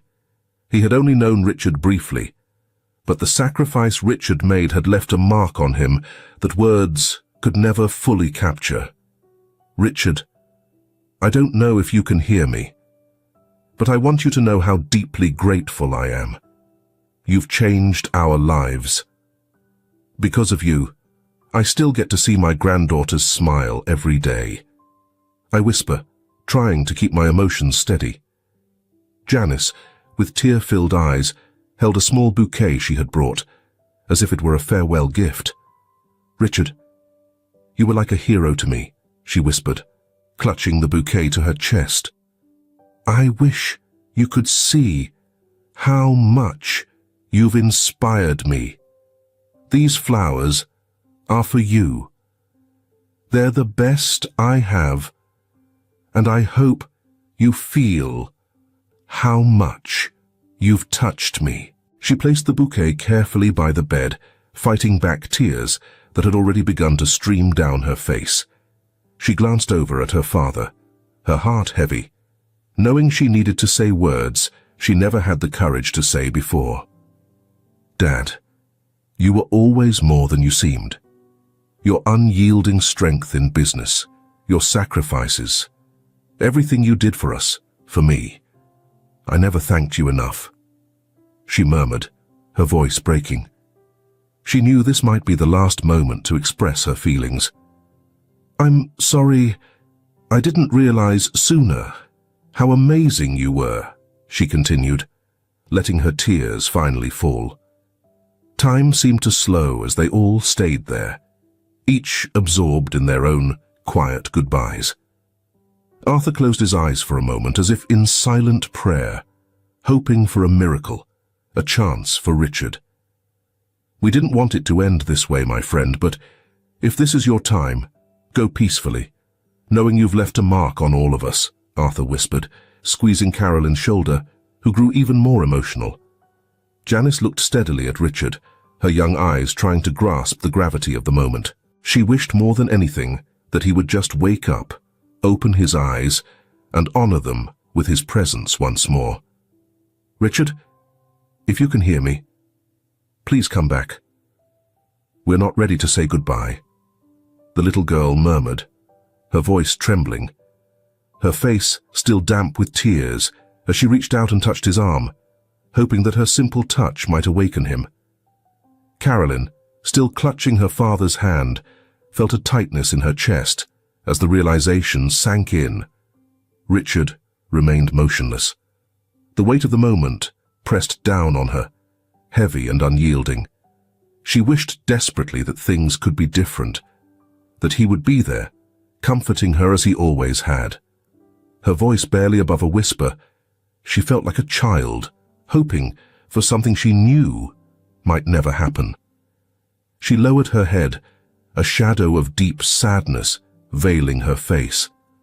The silence was broken only by the steady beeping of the machines, each sound echoing through the room, a stark reminder of the fragile state of things.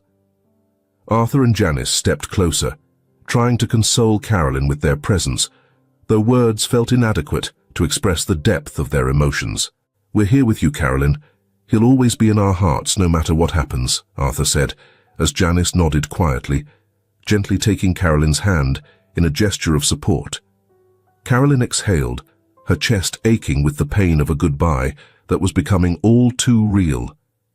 She gazed at her father, memorizing each detail of his face, every line, every mark. "I don't know if I'm ready to let you go, Dad. But maybe it's what you want," she murmured, as silent tears traced down her cheeks. The decision loomed over her, drawing closer with an unforgiving sense of finality. Then, in the midst of the sadness and farewells, something almost imperceptible happened. Carolyn felt a faint movement beneath her fingers, a slight tremor in Richard's hand. She opened her eyes, hardly daring to believe what she felt. "Dad, was that you?" she whispered, her heart racing as she tried to make sense of it. Sensing a shift in Carolyn's expression, Arthur and Janice moved closer, their faces filled with hope and disbelief. "Did he move?" "Carolyn, is that what you felt?" Arthur asked, his face lighting up with surprise and expectation. Carolyn nodded, still in shock, her gaze fixed on her father's hand as if willing it to move again. Janice, filled with emotion, gently took Richard's arm, her voice brimming with hope. "Richard, are you there? Can you hear us?" she whispered, almost like a prayer. Richard's eyes slowly fluttered open, blinking a few times as if emerging from a long, deep sleep. The room felt hushed, and the soft overhead light seemed to gently illuminate him as he woke. Around him, Carolyn, Arthur, and Janice watched anxiously, their eyes reflecting both relief and a hint of anticipation. Carolyn held his hand gently, trying to keep her emotions in check. "Dad, are you awake?" she whispered, a shaky smile forming on her face, as though she were living a dream that had finally come true. Richard slowly opened his eyes, blinking several times, as if the soft light in the hospital room was bothering him. He looked around, his gaze filled with confusion, as though he were in an entirely unfamiliar place. His brow furrowed as he took in the faces surrounding him, a deep emptiness mirrored in his eyes. Carolyn, noticing her father's hesitation and lost expression, felt a wave of both relief and fear. She leaned closer, her voice hopeful. "Dad, are you here? Have you come back to us?" she whispered, waiting for him to react. Yet Richard continued to stare at her, his eyes slightly narrowed but with no recognition. He opened his mouth, trying to form words, then shook his head slightly, as if attempting to clear a fog from his mind. Where am I? Who are you?" His voice was low and hoarse, each word sounding heavy, laden with puzzling doubt. Carolyn felt her blood run cold upon hearing those words, a feeling of despair creeping over her. "Dad, it's me, Carolyn, your daughter," she said, her voice trembling as she tried to reach some spark of memory in him. But Richard kept looking at her like a stranger, making her heart sink further. I don't remember. I don't know who you are. I don't know where I am," he murmured, his voice heavy with increasing confusion. Seeing Richard's condition, Arthur placed a comforting hand on Carolyn's shoulder, then stepped closer to the bed, speaking in a gentle, cautious tone. "Richard, we're your friends. You helped my granddaughter Janice," he said, almost as if he were recounting a story. Yet Richard turned his gaze away, his face bearing the look of someone trapped in the midst of a nightmare. I can't remember," he replied, his tone lost and disoriented. Janice, standing beside her grandfather, felt her expression shift from surprise to sadness as she listened to Richard say he couldn't remember anyone. She looked at Carolyn, her eyes full of questions and fears. "He doesn't remember," Nada whispered softly to her grandmother as the weight of the situation began to sink into her heart. Arthur, noticing the confusion on Richard's face, tried to lighten the mood, giving him a friendly smile, as if they had known each other forever. "Stay calm. You've just had surgery, but you're doing fine now," he said, attempting to keep his tone light. Richard, however, only looked back at him with a puzzled expression, as though he had no idea who this man was speaking to him so eagerly. I don't know where I am," Richard murmured, his voice shaky and uncertain. He glanced around the room again, as if he were in a strange place, surrounded by faces he couldn't recognize. Janice, who was watching with wide, worried eyes, nervously grabbed Carolyn's hand. "Why isn't he remembering?" she whispered, trying to understand what was happening. Carolyn felt her heart race, a rising panic taking hold. "Dad, please, it's me, your daughter Carolyn. Do you remember?" She squeezed his hand tighter, hoping somehow to spark a memory, a connection. But Richard continued to look at her with a blank expression, as if she were a total stranger. I don't remember. I don't know who I am," he confessed, the confusion in his voice hinting at the fear beginning to take over. At that moment, Arthur realized the seriousness of the situation and ran to the door to call for a doctor. "We need help in here. Something's wrong with him," he shouted urgently. Carolyn held onto her father's hand, her eyes filling with tears as she tried to process what this meant. He was so close, yet now seemed so distant from them, she thought, her heart heavy with pain and despair. Moments later, a doctor entered the room, followed by a team of nurses who quickly moved in to check Richard's vital signs. "Mr. Richard, I'm here to help you. Do you know your name?" the doctor asked, keeping his tone calm and reassuring. But Richard only shook his head, his gaze distant. I don't know where I am, or who I am." "Who are these people?" he murmured, gesturing toward Carolyn, Arthur and Janice. The response was like a knife to Carolyn's heart. Seeing her father, the man who had always been her rock, now so vulnerable and unable to recognize her, was something she had never imagined facing. "Dad, please try to remember. Anything. I'm your daughter. I'm your family." Her voice trembled through her tears, but Richard only looked away, unable to recognize the love and anguish pouring out of her. The doctor gestured to the nurses to adjust the monitors around Richard, then approached Carolyn. "These symptoms can be normal after a procedure like his," he explained in a steady, professional tone. "The memory loss may be temporary, but we need time to assess." Carolyn tried to steady herself, but the thought that her father might never return to the man she once knew was deeply unsettling. Arthur, who had been quietly watching, felt a wave of sorrow wash over him. He couldn't imagine someone as strong as Richard reduced to a shadow of himself. "Richard, you'll pull through this. You'll remember. Everything will be okay," he said, attempting to offer some comfort. But Richard only looked away, as if those words held no meaning for him. "No, it won't be okay," he whispered, voice low and tinged with anguish. "I don't remember."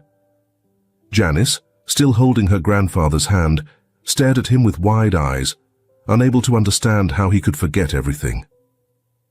"You're our hero, Richard. You were the one who helped me. How could you not remember?" she said, her voice shaking. But instead of responding, Richard simply stared at her, lost in a sea of confusion. The doctors assessed the situation and decided to sedate Richard temporarily, hoping to ease his anxiety and give the team a chance to plan the next steps. As she watched the medication take effect, Carolyn saw her father's eyes close, this time into a calm, induced sleep. Gerardo, struggling to see the man who had always been his pillar, now so vulnerable, sighed heavily. He wasn't ready to give up. "I won't give up on you, Dad," he whispered, holding his hand gently. "I'll do whatever it takes." As Richard slept, Carolyn remained by his side, recalling memories from her own childhood. Small moments she hoped would one day unlock her father's lost memories. As he finally began to stir awake, she moved closer, ready to try anything that might bring a flicker of familiarity back to him. His eyes opened slowly, with the same initial confusion, though this time he seemed a bit calmer. He looked at her, and she took the chance to start speaking, as if they were having an everyday chat. "Dad, do you remember the house where I grew up?" she started, keeping her tone light like a nostalgic conversation. "It was a small place with a wooden porch where you'd put potted flowers. I'd always help you take care of them, remember?" Richard looked at her, a mix of confusion and curiosity in his eyes. "Flowers porch," he muttered, his voice uncertain. But it was as if something in his mind was trying to reach out to the picture she'd painted. Carolyn smiled, feeling a spark of hope. "Yes, Dad.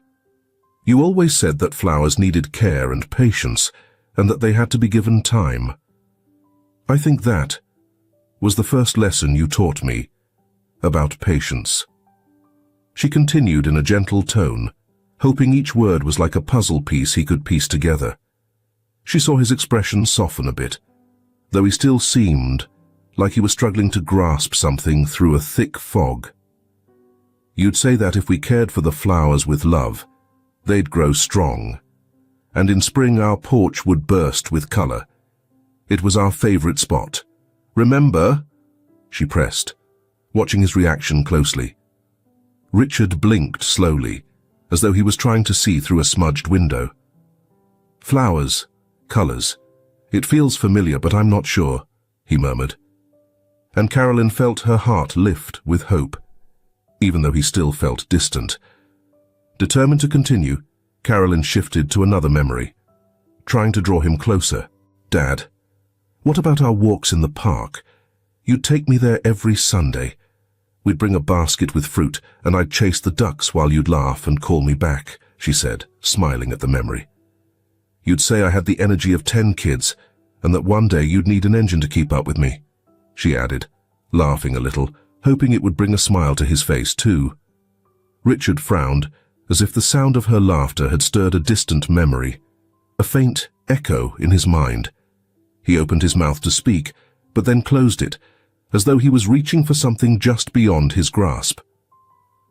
"Park, other kids, laughter," he repeated quietly, his voice full of uncertainty. Carolyn saw a glimmer of recognition in his eyes, but it faded quickly, and she knew she had to keep trying. Carolyn took a deep breath and continued with another story, one of her all-time favorites. "Do you remember the first time we tried building a tree house? I was so persistent, and eventually you climbed up with me, but heights were never really your thing," she said with a grin, recalling the fear her dad tried to hide. "You were more scared than I was, but you didn't give up. You stayed with me until I felt safe, then quickly climbed down, saying you'd never do that again." She chuckled softly, waiting eagerly for a response. This time, Richard gave a faint smile, a small but noticeable reaction that Carolyn caught. "A treehouse. I think I can picture it. Wood, you, and a lot of fear," he murmured, his eyes showing a glimmer of what felt like a nearly forgotten memory. Carolyn squeezed his hand, sensing they were getting closer, that each story was bringing back tiny fragments of the past. "You always did everything for me," she said, her voice trembling slightly. "Even the things that made you uncomfortable. After I became a teenager, your business took off. You became a wealthy man, and work obligations pulled you in every direction. It was probably what distanced us. But I never thanked you for everything you did, Dad. Only now do I realize how much you taught me. How much of you is a part of me. She continued, feeling tears well up as she held his hand, as if that connection could somehow keep him grounded, even if his mind was elsewhere. Richard looked at her, his expression softening just a bit. I'm sorry. Even without remembering everything, I feel like you're my daughter, he said softly, with a hint of hesitation. But there was something new in the way he looked at her. Carolyn nodded, gripping his hand a bit tighter, her heart brimming with hope. Yes, Dad. I'm your daughter, and I'm here with you, now and always, she murmured, trying to hold back the rush of emotion. She knew this moment marked the beginning of something new. The next morning the sun peeked through the hospital window, its gentle light touching Richard's face, warming him and bringing a sense of peace. His eyes opened slowly, adjusting to the gentle light filling the room with a comforting warmth. He blinked a few times, as if waking from a long, deep sleep, gradually realizing he was exactly where he was meant to be. His mind was now free of the haze of confusion and filled with a calm clarity that felt like a warm embrace. He felt every detail of that moment, the light, the sounds, like he was fully back in his own body. Beside him, holding his hand with both love and tension, was Carolyn, his daughter. Her face showed the traces of sleepless nights, the dark circles under her eyes, revealing a mix of hope and exhaustion. Richard looked at her carefully, noticing every little detail. The glistening eyes, the look of anticipation. Without hesitation, he gently squeezed her hand and whispered, his voice still hoarse but full of love. Carolyn. His voice was soft, but just hearing her name was like a flash of light for Carolyn, who gasped, realizing he had said her name. Her eyes widened, filling with tears as she struggled to believe what she was hearing. Dad, you remember me? She asked, her voice shaking with emotion, leaning closer as though afraid this moment might vanish. Richard smiled faintly, his eyes still half closed, but more present than ever. Yes, my dear. I remember everything, he replied, his voice filled with a tenderness Carolyn hadn't heard in so long. She let out a sigh of relief, and the tears she had been holding back began to flow down her cheeks. Soon after, Richard noticed a small figure standing beside Carolyn. Janice, the flower girl, was watching him with a shy yet hopeful look, holding a small bouquet of flowers she always brought him. He looked at her, his expression softening as he recognized her. Janice, he said gently, recalling the first moment he met her. You're here, aren't you, the flower girl? You stayed here. Janice beamed, her eyes full of gratitude and admiration. Yes, I'm here. And so are you, finally, she whispered, her smile brimming with relief. The moment was briefly interrupted when a nurse entered the room to check Richard's vital signs. Seeing that he was awake and alert, she quickly went to notify the doctors. In just a few minutes, the room filled with members of the medical team, each one visibly amazed that Richard was not only awake, but also seemed mentally sharp. One of the doctors approached him with a serious yet hopeful look. Mr. Richard, do you know where you are? Could you tell us what you remember? He asked, aiming to assess the level of his recovery. Richard took a deep breath, glancing at everyone in the room, feeling more whole than he had in a long time. I know exactly where I am. I'm in the hospital. I got sick, woke up here and had to sign a few papers, he answered, his smile bringing a sense of optimism to the room. Then he looked over at Carolyn, his paternal love clear in his gaze. She's my daughter, Carolyn, and this little one, Janice. They've been here by my side this whole time, haven't they? And her grandpa? he asked in a soft but steady voice. "He's doing fine," Janice replied, beaming as she looked at Richard, relieved to see him well. The doctor nodded, pleased with his response, but decided to run a few simple tests to confirm his memory was fully intact. He asked Richard to describe a detail about his life or personal history, just to ensure his memories had returned. "Mr. Richard, could you tell me something about your childhood or family? We just want to make sure everything is working perfectly," the doctor said, maintaining a professional tone, but with a slight smile. Richard chuckled softly, as if fragments of his life were finally rising to the surface. "I remember the house where I grew up. It was small, but we had a big garden full of flowers my mom planted," he recounted, his gaze distant but warm. "She used to say flowers were like life. You plant them, care for them, and one day they bloom.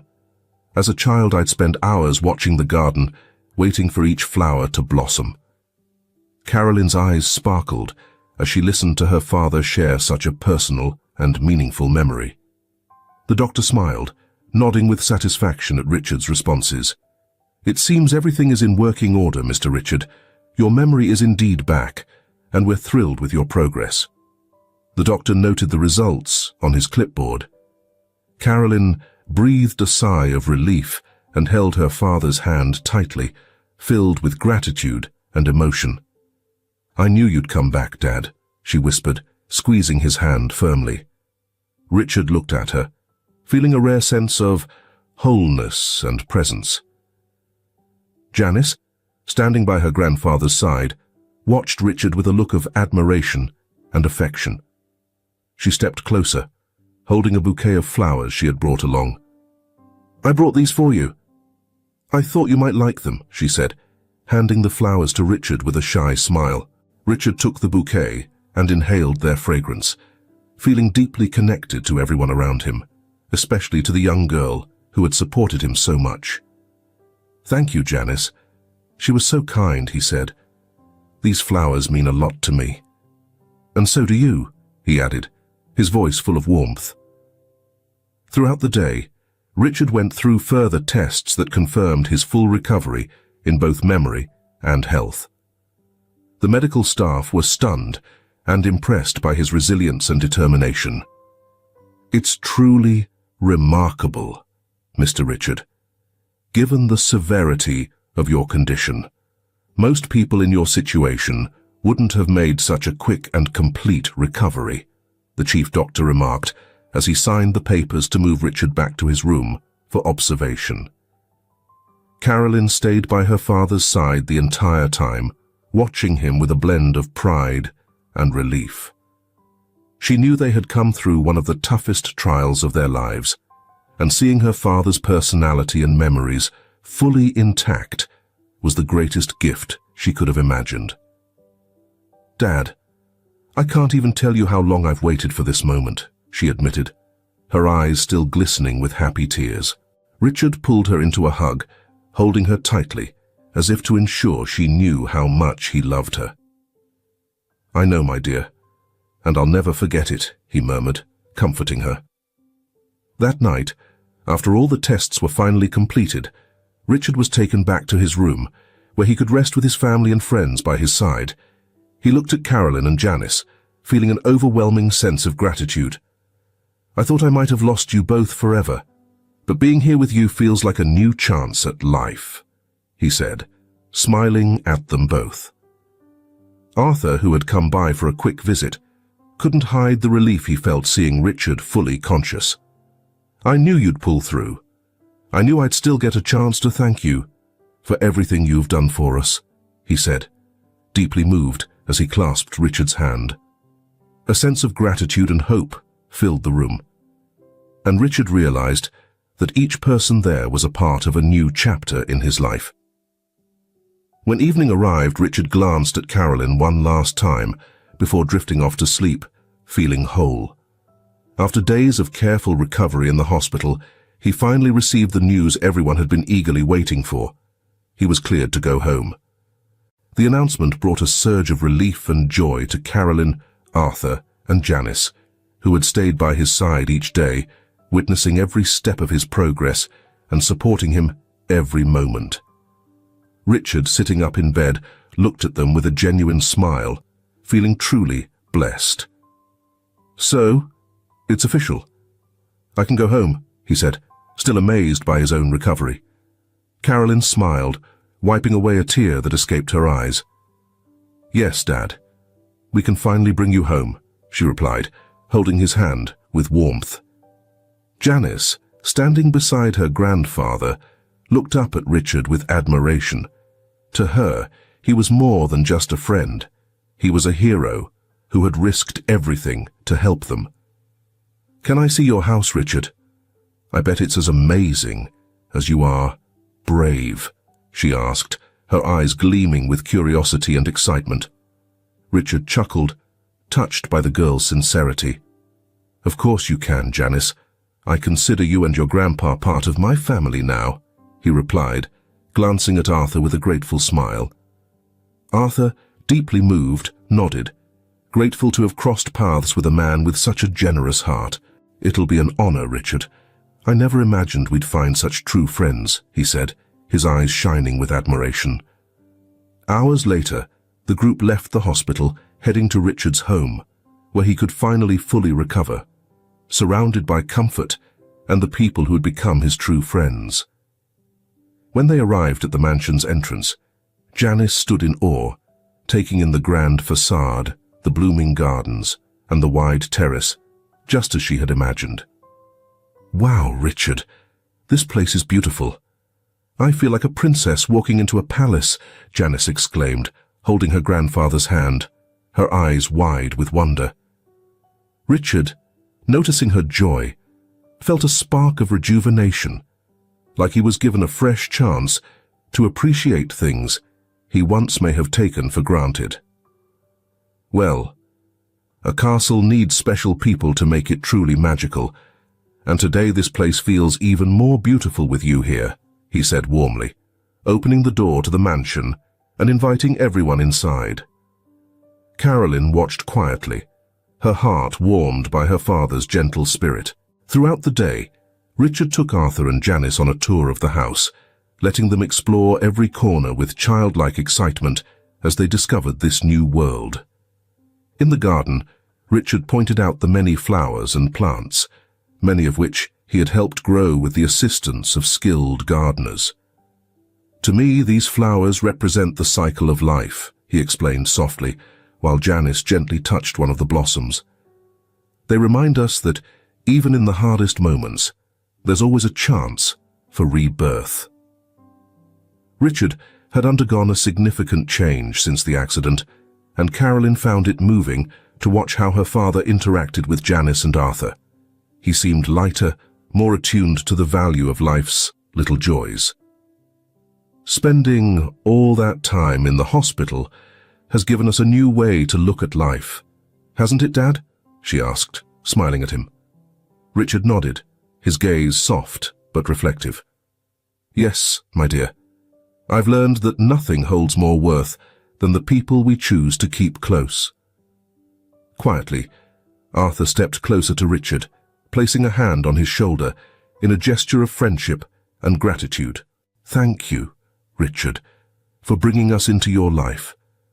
I never imagined we'd form a friendship like this, but now I feel like you're part of our family," he said, deeply moved. Richard grasped his friend's hand firmly, feeling a deep sense of gratitude. "The honor is all mine, Arthur. You both have shown me the true meaning of generosity," he replied with sincerity. Later, everyone gathered in the living room, where Carolyn had prepared a small snack to celebrate her father's homecoming. Janice, full of excitement, led Richard to one of the armchairs and asked him to share a story from his childhood. "Please, Richard, I'd love to hear one of your stories. I bet you've done some brave things, just like what you did for me and my grandfather," Janice asked, her eyes sparkling with curiosity.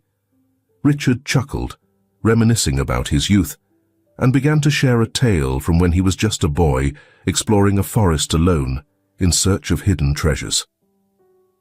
Carolyn and Arthur listened intently, but what brought them the most joy was witnessing the bond that had blossomed between Richard and Janice, as if fate had arranged their connection.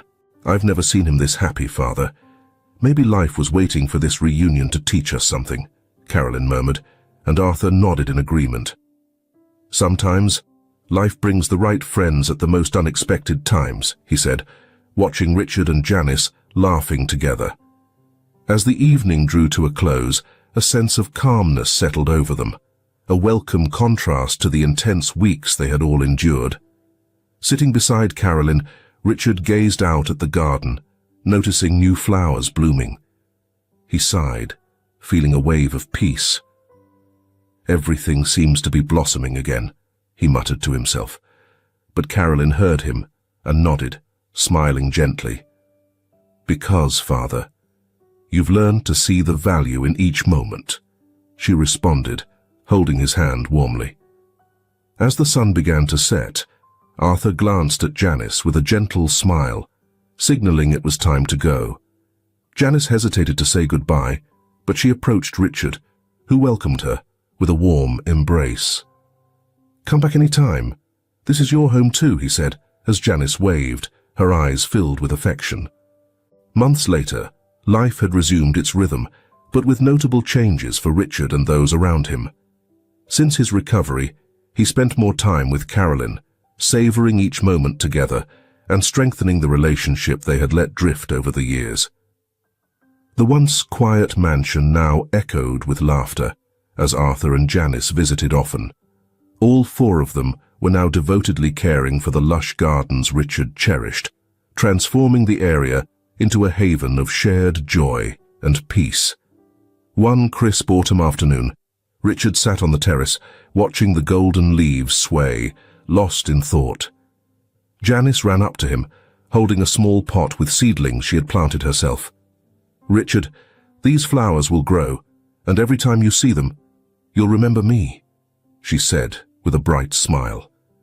He looked at her warmly, taking the pot and promising to care for the little plant as if it were a treasure. "I promise, Janice, they'll have the best spot in the garden," he replied, feeling grateful for the bond they had built. Arthur, meanwhile, became a confidant and a mentor for Richard. The two started taking afternoon walks in the garden together, talking about life, sharing experiences, and reflecting on the value of second chances. Richard felt that Arthur brought him a sense of peace he had never known in his previous life. "You've shown me that life is about more than just accomplishments or titles, Arthur. It's about the connections we make," Richard said gratefully. Later that evening, Carolyn called everyone to dinner, where the table was set with dishes they had prepared together. Every meal at the mansion had become a celebration of friendship and gratitude. As they talked, laughed, and shared stories, Richard looked around, his heart full of simple, genuine happiness. That night, as the group said their goodbyes, Richard watched Arthur and Janice's car disappear down the road. He turned to Carolyn with a smile. "These past few months have taught me more than all the years before them," he reflected. Carolyn smiled and nodded.